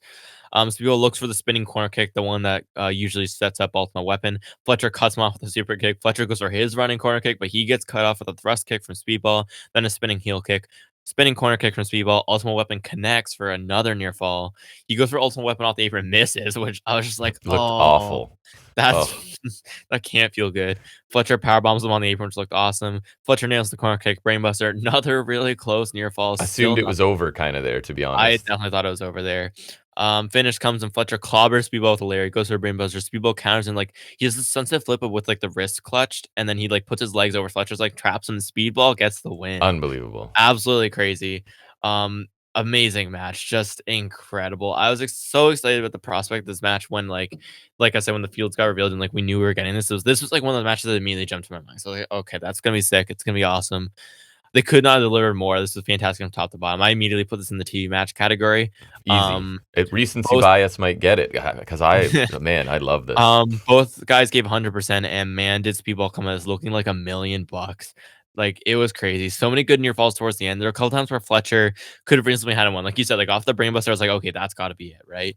And then so the Speedball kept kicking on. Even like I even bought a couple times Speedball had it one because like, he actually hit Ultimate Weapon. I feel like we don't see him hit that a lot, And then right? once he didn't win with that, that's when I was like, oh yeah, Fletcher's obviously winning. If Yeah, Ultimate right. Weapon, he gets to hit it, but it doesn't. Then that's it. Right. It makes both these guys look great. And it's like the Michinoku on the apron, or sorry, the barricade was nuts. Speedball's nailing all his kicks. Missing Ultima off the apron was nasty. This was made even better by a result I never expected. A great Same. win for Speedball, and the roll up looks super effective too. Like I can totally buy that. That's the result. Yep. After they like beat the crap out of each other too, and it's even more surprising because they mentioned the 1 minute. Usually that's like okay, there's gonna be a draw. Yep. But no, this is great. Easily my match of the tournament so far, I think. Oh yeah, I love this. Just ahead of Fletcher Okada because that was great too. It was an incredible TV match. The only reason I don't say it's my favorite team match is because I think Ospreay Takeshita from the Owen earlier this year was better because that one was like Ospreay Takeshita is just always magical, but this one's really close to that one.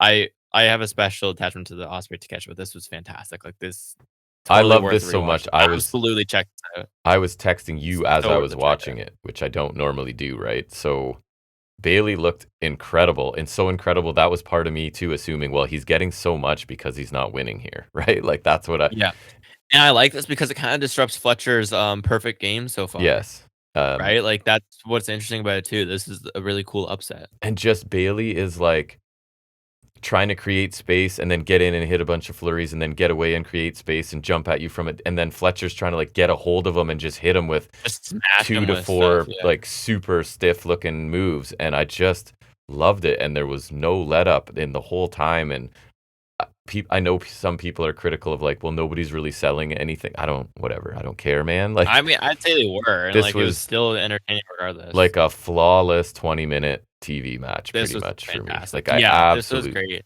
if you didn't And the amount watch of things it, that are notable in the last few minutes is crazy, if right? you didn't watch it, Like watch it. And if you're somehow a WWE person listening to us who doesn't watch AEW much, then watch it.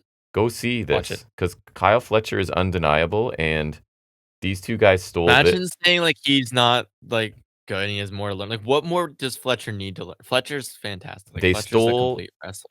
they stole this show, and they stole maybe every show this year, to be honest. And I'm so They stole the happy tournament. for Mike Bailey. He is a Canadian like independent darling who I was honestly not We sure. saw him, like, back in the day in 2019, I think. They mentioned that, like, I Yes. think the only other match between these guys was in 2018. So Yes. we saw Bailey, I think we saw these guys, it would've been the same night. Yes, but We not saw against each Speedball at other. the OWE show, and we Yes. saw Fletcher back in the Aussie Open days, for the Progress Smash Yes. show.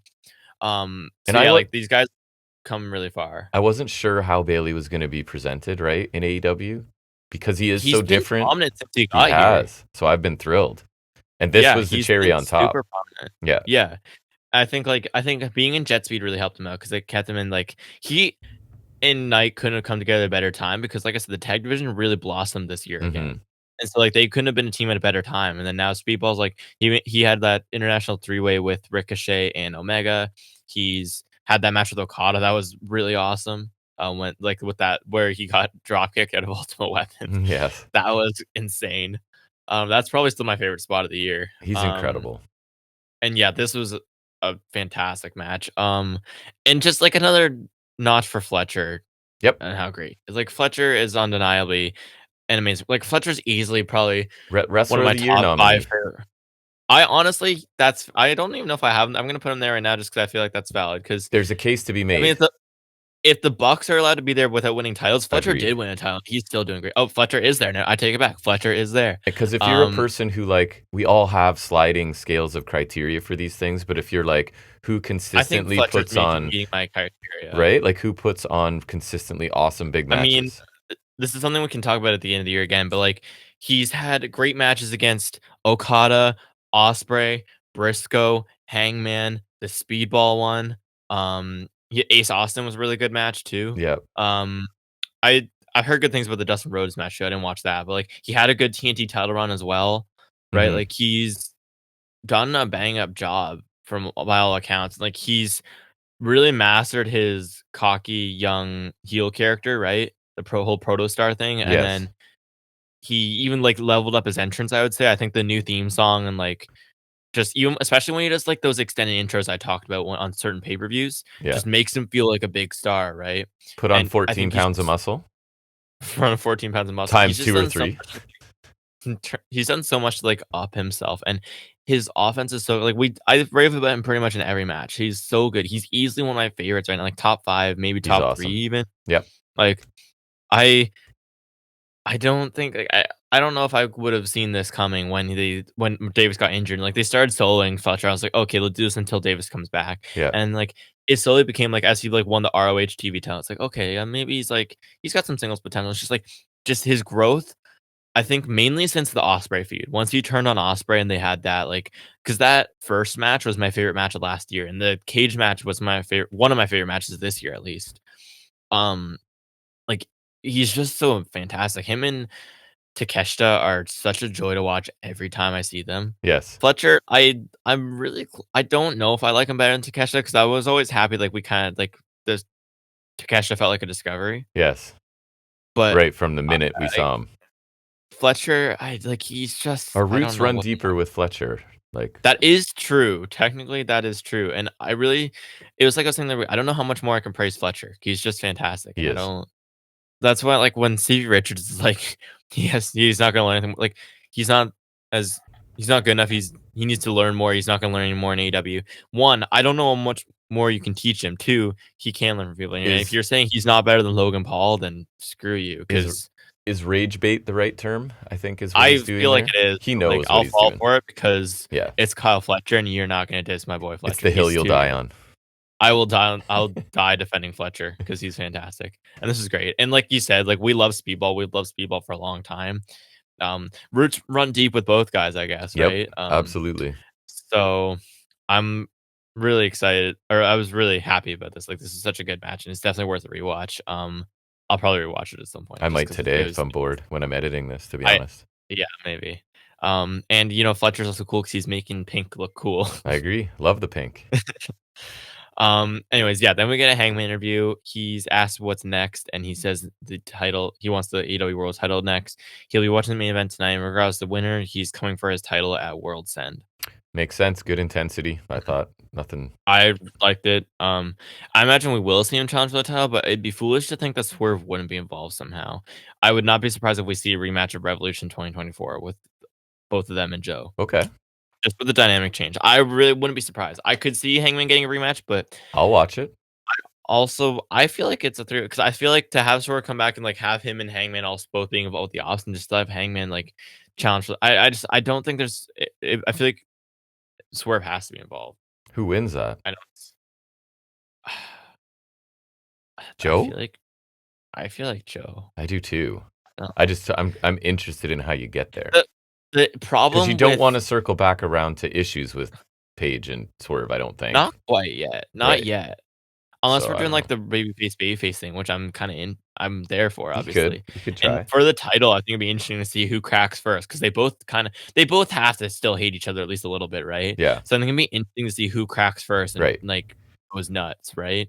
But with Joe, the thing I hate about him winning the title out of nowhere is like there's no sense of when I think he's gonna lose the title because I didn't think he was gonna win it. I know it's really You know what I hard. mean? With Hangman, it's like, okay, he won the title all in. He'll hold it for like, let's say, I think he's gonna hold it for 8 months, or I think he's gonna hold it for at least a year, right? Like you Which have I your probably did. expectations, Yeah. right? No, I agree.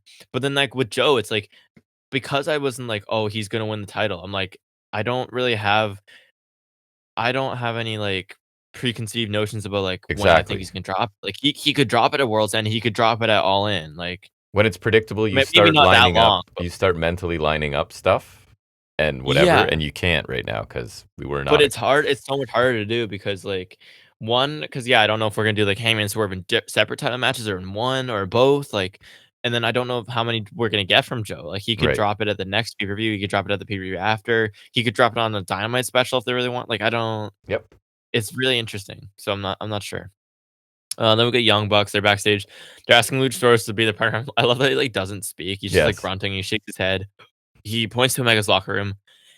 At first, I was like, "Oh, why wouldn't he help them if they're friends?" But I like that he's, like, trying to make them reconcile with Omega, or, like, I guess they kinda have, but, like, not fully, so he's, like, making them go ask Omega, so I like that, I thought It that was a nice feels touch. it feels on brand for Luchasaurus, even though he doesn't talk, which is, I And he guess, doesn't really have a brand, a credit like to him because it's like, yeah, he seems like the dinosaur that would do that. It works somehow. It's weird. right? Yeah. The Bucks knock on Omega's door, he comes out. Matt suggests they do this one more time. Nick says there's a lot of money on the line. Omega says he doesn't want money. If it's about Callis, he'll kick their asses for free. He says, "Be there, be square." He does the sign off. This is where we were going, Of but there's no course. complaints from me here. Should be great next week, especially because Callis has an all-star team. The Elite are the best, and it's gonna be awesome. And I pray they come out to carry on Wayward Son next week. It would be awesome. It will be awesome. Do you I kinda hope that Kenny has a little bit of reluctance or there's somehow a little another nugget of that in the match or something because I just want it to be like I that. could see that. It takes a little while, it takes a little more for him to be fully okay with them I or could okay see with that, each yeah, I other could see even, that. I don't know. But, yeah, Yeah, I it'll could be see good. that. We knew it was coming. Mhm. Then main event time and Samoa Joe defending the AEW World Title against Edward Kingston, Samoan Joseph, and Edward Kingston. That's it. Um, Jabs and elbow to head from Joe, heavy chops from Eddie. Strike exchange turns into rapid slaps. Then Eddie drops Joe with a lariat. Face wash boot in the corner from Joe. Scoop slam from Joe for two. Back and forth between quad kicks from Joe and chops from Eddie. Eventually, Eddie drops for a second, comes back with an exploder suplex for two. Joe locks an SDF. He even does like a little Cena salute, which I thought was funny. I like Eddie that a bites lot. his thumb to get out. Yeah.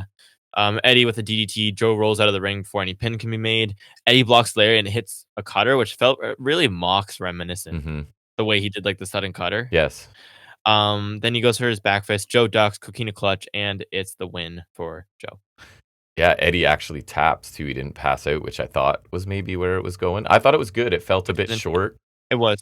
It felt like kind of retro. It's like it like had that retro Japan feel that I'm sure Eddie like I know Yes. Eddie likes that. So Yes. knowing Eddie attracts it had a cool feel to it. Like not like it wasn't the best match ever. I thought it was so good, and these poor guys had such a tough act to follow. But I did it felt different, and I liked it. Still stood out from the other matches, so I liked it. Like it was good.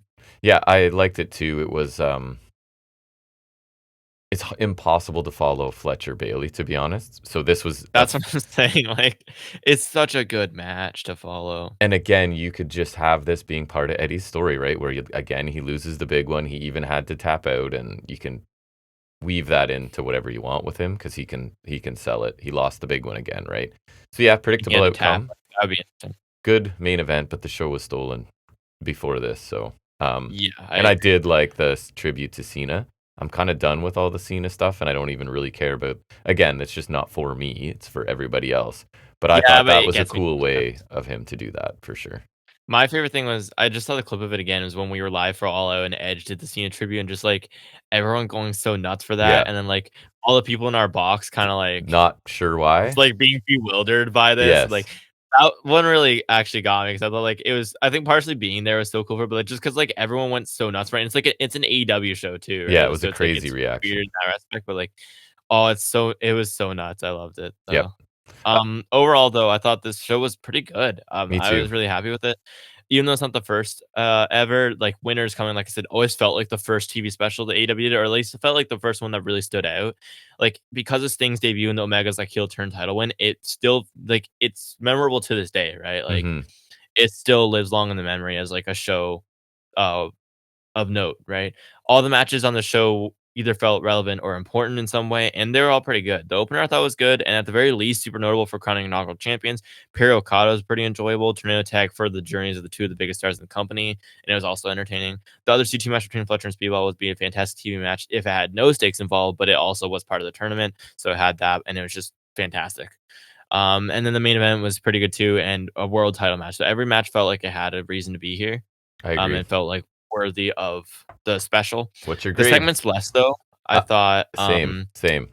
Briscoe was fine, but not needed. Callis' bit after the Okada match was solid. Silky Hangman and Death Rider's promos were all great, but not long. Death Rider's one particularly my favorite, just because like how much we can dissect it now. I find it's We really interesting. did. Yeah, yeah. Yeah. Um, I don't know. I'm kind of like where I want to see where you're leaning because I'm kind of in between two. So I had one pick, but I'm not sure your yet. So let me description hear what you matches think. me. So basically, really good women's tag opener for stakes, right? Strong Perry Okada match, and then the aftermath making With sense. stakes. Below away TV match, Fletcher Bailey, very solid main event. Quick, effective promos and segments, but nothing massively standing out. So I went A minus, a memorable promo or segment away from an A. And then I said, just go watch Fletcher Bailey already. I was gonna lean lower, but I think I do feel an A minus. You changed my mind. The level of the Fletcher Bailey match takes away some of the fact that there wasn't an amazing segment. I agree. Like, to me, that match was so good that it's like an automatic bump from a B plus. I agree that it definitely bumped it. That's kind of how I felt about Ospreigh Takeshita Right. back, and even though that was a great show, you go with your gut sometimes. That's how it works. That was a fantastic match. All right, that's our end of AEW talk for now. We're going to shift gears into take a little break from the analysis and recap and do a little bit of trivia. I usually find some topics for Jack. We'll tackle it in a second right here. We call it Off the Top of His Head.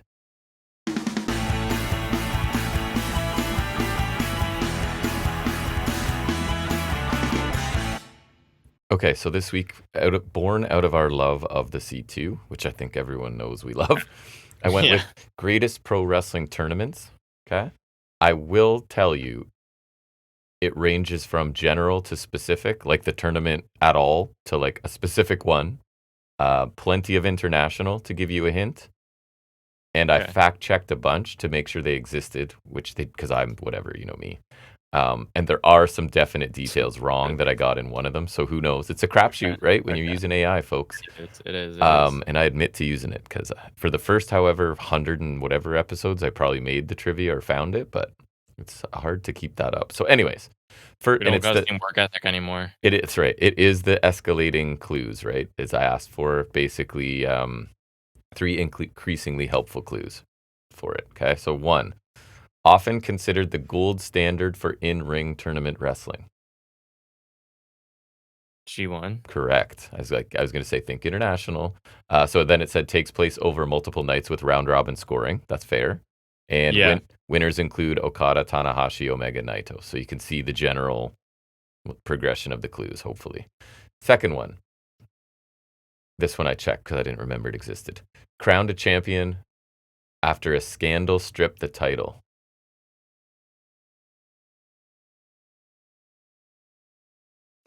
Deadly Game? No. Included Bret Hart, Owen Hart, and Razor Ramon. Again, these are the details sometimes I'm not sure of, but that's what it's saying. Sorry. One more time. Included Bret Hart, Owen Hart, Razor Ramon. Is this the thing that happened? I don't know. And finally, took place... Like Intercontinental title something? No. Took place at WrestleMania 10. Is that true? No. Because WrestleMania 10, Razor had his ladder match with Shawn, and then the Hearts were fighting each other. Oh, so I think they're just talking King of the Ring, maybe? I don't know. It sounds like a King of the Ring. So that's a botch by them. Terrible. That, I guess, isn't one I fact-checked, because I did fact-check some. All right, 3. Famous for launching multiple future main eventers in 1 year. That's hard. Main eventers in 1 year? So I think they're saying not main eventers in that company, but main eventers somewhere else. I think. Is this the King of the Ring? No. The 1993 version is especially legendary. You're thinking too big a company. G1 again? No. Held annually in ECW. Oh, I wouldn't know if it's ECW. Yeah. It's saying ECW Super 8 tournament. Sounds right, but honestly, I don't think I'd know enough about them for that. 4. Known for brutal physicality and endurance. You're not going to know this one. Never mind. I've never even heard of it. All Japan. Does that help you? Isn't it like Champion Carnival or something? Yes. Like okay, never mind. You did get it. Because it was like known for brutal physicality associated with stiff strikes and realism. Like that wouldn't help me. And I'd have never heard of Championship Carnival. Good for you. I shouldn't have doubted you. I like vaguely knew of it. Once you say All Japan, it's like the only thing I could think of. Helped define the cruiserweight junior heavyweight style. Best of Super Juniors? Correct. Yeah. Specific one now. A single night tournament that produced cult classic matches. So if they're saying cult classic, it's probably not a major company. Like, are we saying Battle Los Angeles? No, I like that guess. Took place during WrestleMania weekend, which still might rule out Bola. I don't know when they do it, but it's not Bola. I honestly don't know when Bola is. So notable that, at least if this is correct, crowned one of your fave main roster guys in its first edition.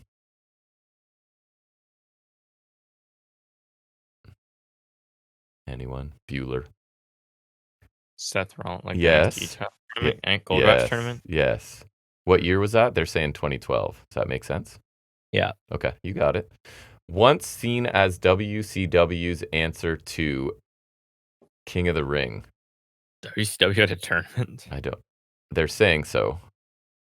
The 1991 version is particularly famous. They're saying won by Lex Luger, and that is correct, actually. No, nothing comes to mind. United States Championship Tournament. Oh, I thought I was thinking like a regular thing. Well, when they compared to King of the Ring, like that's what I'm saying. Like that's kind of misleading. I think so too. Think old school territories, almost, if you will. But I guess tournament designed specifically to showcase tag teams. Tag team tournament. No, did they bring it back at some point in the not so distant future? Winners earn title shots rather than trophies. Classic editions in NWA and later WCW. Battle Bowl? No. Lethal Lottery? For a cup with alliteration. Lethal Lottery? You for sure heard of it. Crockett Cup? Crockett Cup. Oh, okay. Yeah. Yeah, NWA still does that. Crowned the inaugural champion of a brand new promotion. Finals in 2022, they're saying. That's not right. Finals featured Moxley and Danielson. They're the Grand Slam tournament champions, I guess. It crowned a new. Yeah, it was after Punk got fired. So they're all messed up here. No, after Punk got. AEW's first world title tournament. Is that right? No, wait. There wasn't a title tournament. So it was Jericho beat Omega to get his spot, and the Hangman won the Casino Battle Royal. So there wasn't even a tournament for the first title. Often cited as WWE's best tournament of the modern era. Cruiserweight Classic? No, it's UK tournament? Yes. I was going to say, it says it features 3 people. This is the one I looked up, and only one of them was actually in it. So it says featured Kota Ibushi, in it or not in it? Trivia within trivia. No? Correct. No, because he used Cruiserweight Classic. Sabre, Zack Sabre Jr. Cruiserweight Classic. Correct. And Pete Dunne. Yes. He was in it. That's right. You know what sucks now with not having the network is like, I don't know how to watch those ever again. I know. So I remember watching both of those. Yeah, they were good. A tournament known for mixing legends and rising stars. I don't know if that's really true. Matches feature heavy storytelling. I don't know. Winner receives a trophy named after a wrestling legend. There you go. That's true. Dusty Rhodes Tag Team Classic. No, think AEW. Should be a tip of your tongue. Owen Hart. Correct. Cup. Okay, so think indie for this one. Grueling tournament. No, grueling tournament over several nights. Brutal matches. Unpredictable winners. Tournament of Death? Yes. Combat Zone. CZW? Yeah. Yes, good. Known for producing breakout performances from technical wrestlers, hosted by Ring of Honor annually. They have a tournament. Winner is called Best in the World. Best in the World tournament. I don't know. It could be. Last one, single elimination tournament focused on heavy hitters. The first clue is always useless. Often compared. Sorry? Did you King of the Ring? No. Often compared stylistically to early Japanese strong style. Bola. Hosted by New Japan. To determine title. New Japan Cup. Yes, correct. Well, that could have gone better, but it was there was maybe it was too niche of a topic for AI to be any good at. But tournaments are too niche. Yeah, I think so. All right, last thing we're gonna do is just talk quickly NXT, run down the show because I didn't watch any Raw this week unless you have anything to add, and we'll do that. Nothing's coming to mind. All right, Highspots and Restholds right now.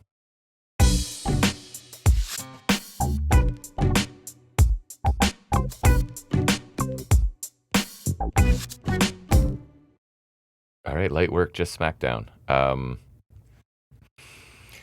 Started with Femi versus Ricky Saints. Oh no, sorry, that's Deadline. That's not right. Scroll down. It is Femi though. Rematch. I was gonna be like, why does this sound strangely familiar? It's Femi. He's out to talk about beating Start Saints. talking about the Iron Survivor Challenge matches. You're just like, what? That's right. Sounds familiar. This is on NXT.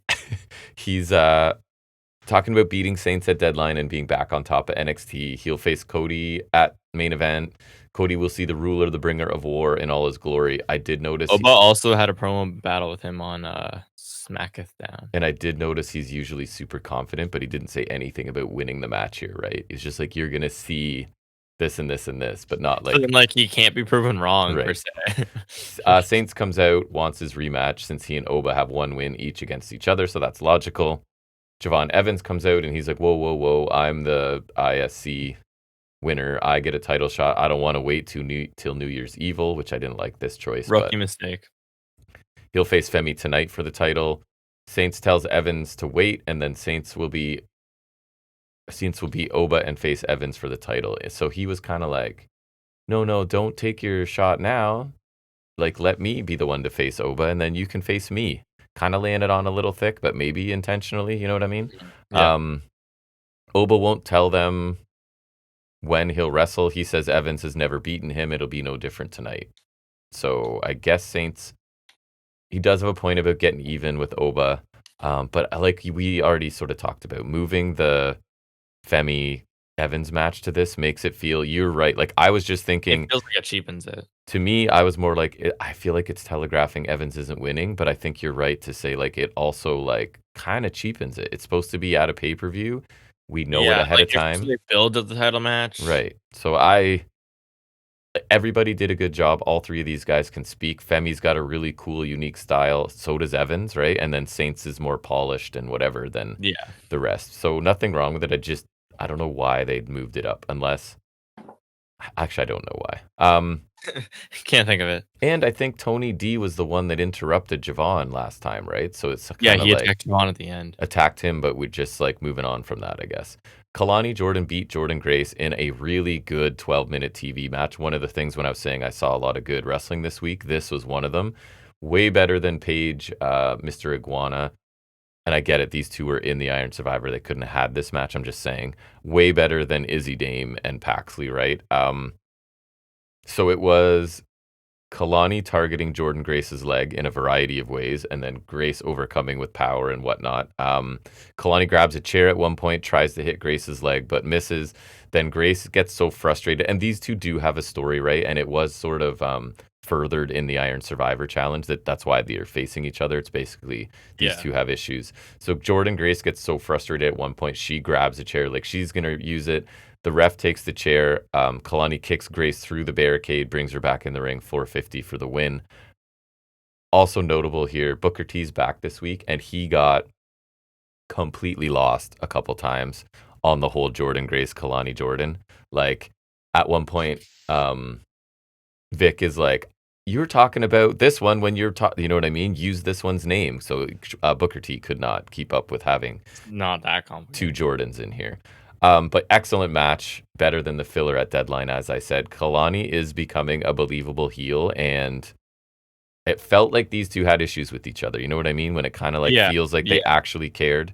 So I thought it was really good. Then backstage later, I don't think it was right after, doesn't matter.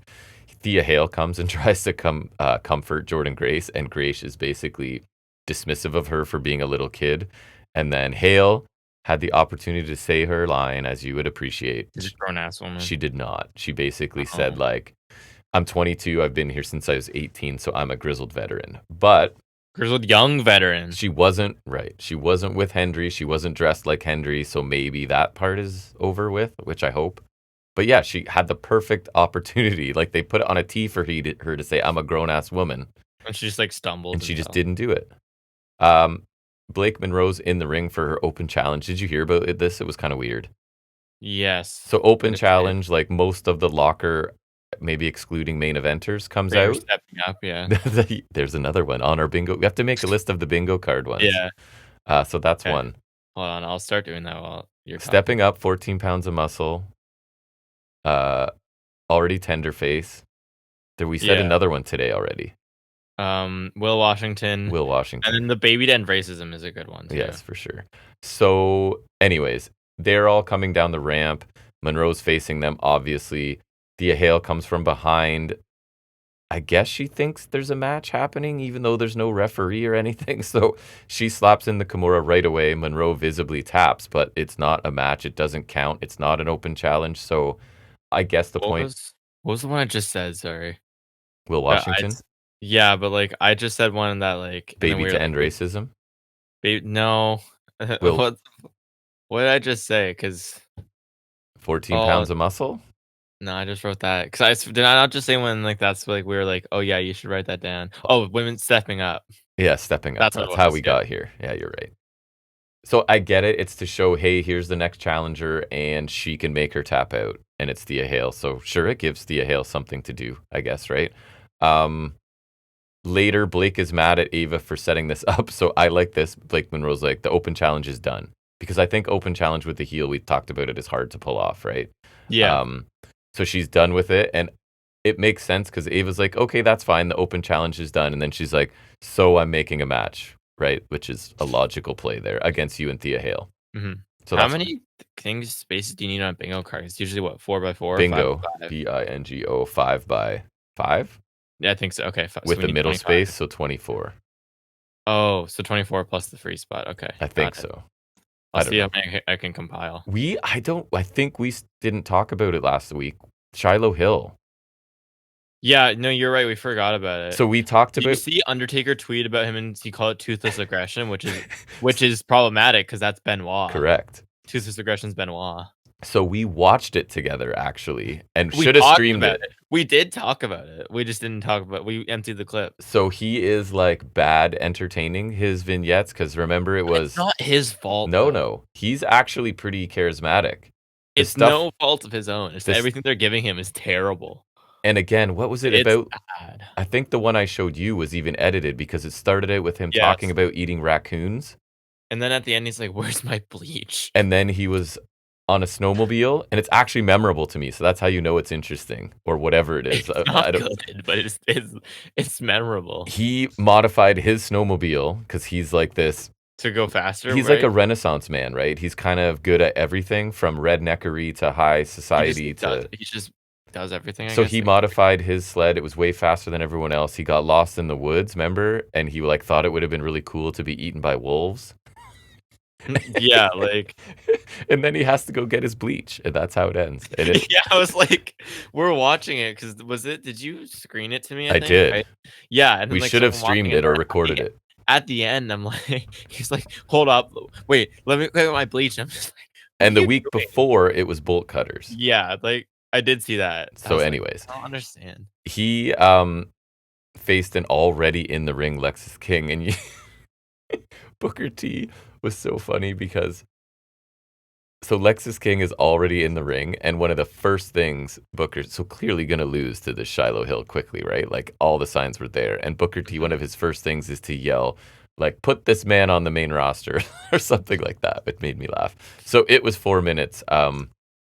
So did you see any of the Shiloh Hills? Like how he's working? He took his tooth out. So when he takes his tooth out and hands it to the ref, that's flipping the switch. And that's like his Festus? Yes. So it's also awesome and fits the whole brand of like so cheesy and dumb but entertaining to me in maybe the wrong way. I don't even know. How's the gimmick though in like not mid-90s? Like that feels like a mid-90s thing to do. This is going to circle around into me actually liking it instead of me just like laughing at it sort of thing, I feel like. Anyways, his finisher is like a back suplex lift into a neck breaker. I did see that. That was Jason Jordan's old finish. Oh, okay. I was getting kind of like Baron Corbin vibes off this guy a little bit, which I don't think is a terrible thing. He had a lengthy career and was like serviceable. I don't think Baron Corbin should be dissed whatsoever.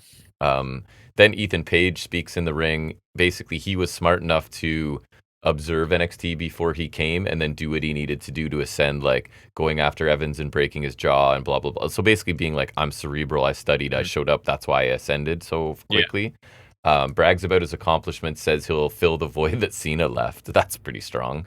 And then on the big screen, it's Tony D standing mysteriously on this bridge, as they've shown before. He shows For the up. bingo card, could I put in like Tyler Rust mentioned since I tend to Yeah, do I that? think that's fair. Okay, I'll just write bingo card then, so it's like there's more options. He shows up behind Paige and hits a spinebuster, dumps the black scraps that I still don't know what they are, and they're supposed to be so important.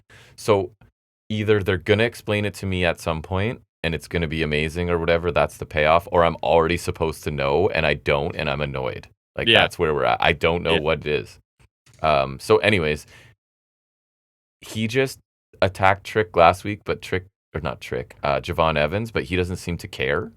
So now he's just moving on to attacking Ethan Page, and it looks like he's going into a North American program.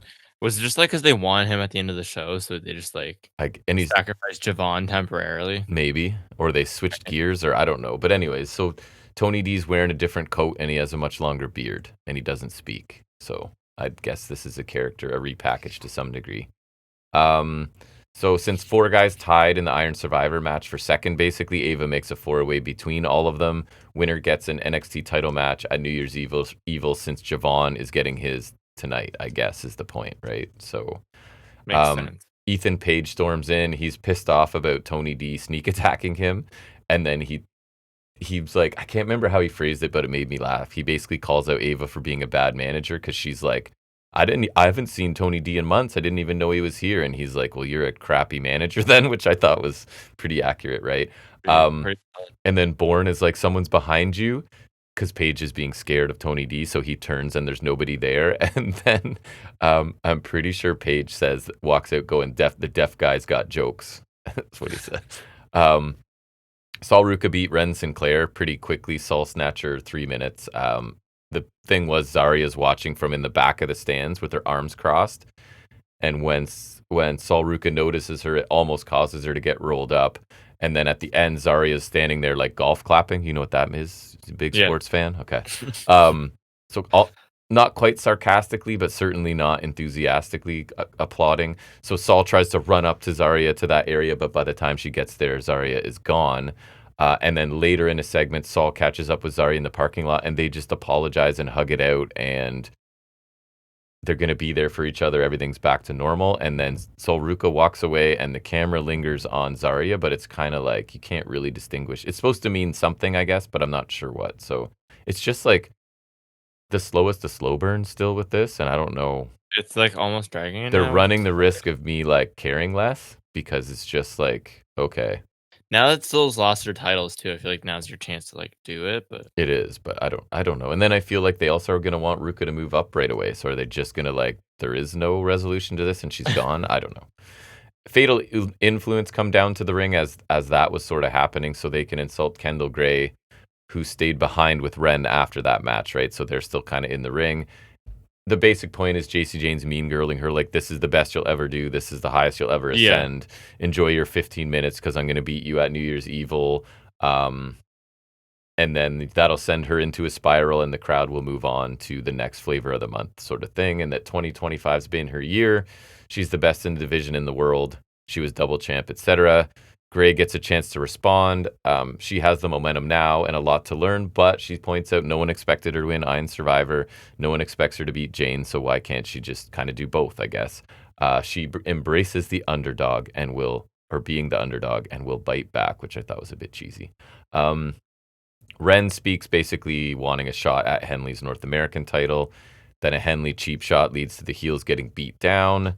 First Gray for a bit, then Ren tries to fight them off, but she succumbs to the numbers as well. And it was just too long. Like, JC Jane didn't need to speak for this long to get to the same point. You know, it was fine. You know what I mean? But like, yeah, didn't need to be this long. Hank and Tank are in Japan. At least that's what I thought. They were in Japan, and it's like a highlight reel of them. Neither of them had ever been out of the United States. Bunch of a highlight montage, and then Tank actually speaking some Japanese in the middle of it. So I write, just so we don't forget about them, I guess. Oh, wait, but they're back, and they're wearing kimonos, and OTM interrupt them, and they'll have a match next week. So they're here. And then main event was Obafemi retaining by beating Javon Evans. And again, it's just awesome dynamic. Oba's super powerful, but he's kind of playing overconfident here because has Evans' number. And then Evans is undersized, resilient, just kind of flying around the ring. And Evans dominated's probably too strong a word, but Javon definitely had more of this than Oba, I would suggest. Really good near falls down the stretch for Evans. And then in a weird change, Ricky Saints comes down, and it looks clear that Evans is going to win, and he pulls the referee out of the ring. So, heel turn? What are we saying for Saints? I mean, I feel like it could be more interesting, so maybe. But has he already been heel in NXT or no? No, he came in face and has been face the whole time? No, he's been face. Yeah, he hasn't healed it yet here. What's his motivation? Doesn't want Evans, jealous of Evans, or wants Femi for himself? That's not that heely. I don't know. I guess. I don't know. Regardless, this match was significantly better than Saints Femi for me. But like you already said, feels like a waste of Evans' title shot. So Evans leaps onto Saints, but Obafemi takes the momentum, and he won with a fall from grace from that. Is the finish to that one. So I thought it was a really good TV main event. And I guess I'm a little intrigued where they're going with Saints. I'm going to want to hear why he is what the shift is about. And he's good at talking, so it could all make sense. It's not the talking I'm worried about, it's the writing, I guess, which is standard fear in some of these places. Yeah. So I actually liked NXT this week. I thought the women's match and the main event were both really good. So good Collision, good Dynamite, pretty good NXT, and no Raw. That's a really good week. And Deadline was half good, so. Not too shabby. Yeah. Anything else you wanted to discuss? I don't think so. Nothing wrestling related. I've still watched now. I was telling the bus driver too. He's going to check it out. I've been watching. I think I've watched JCW like 3 or 4 weeks in a row now. So I think it's fair to say I just watch it now. And you know what? It goes by pretty quick because I can double speed this like whatever stuff, right? I was telling him he has to check out the Outbreak, the zombie tag team. Yeah, they're fire. Anyways, I won't start reviewing JCW. I don't think I can't. We're already niche enough. We don't need to whittle it down to like people, JCW fans or JCW curious people. I don't think is a large demographic. But let me know out there if I'm wrong. All right, that's gonna wrap it up for 282. We'll be back next week for 283 with you in person. Correct. All right, so that makes things a bit easier for me. Doesn't change much for audio listeners. And anyways, we'll see you back here then. Look forward to it. Till then, everybody, take care.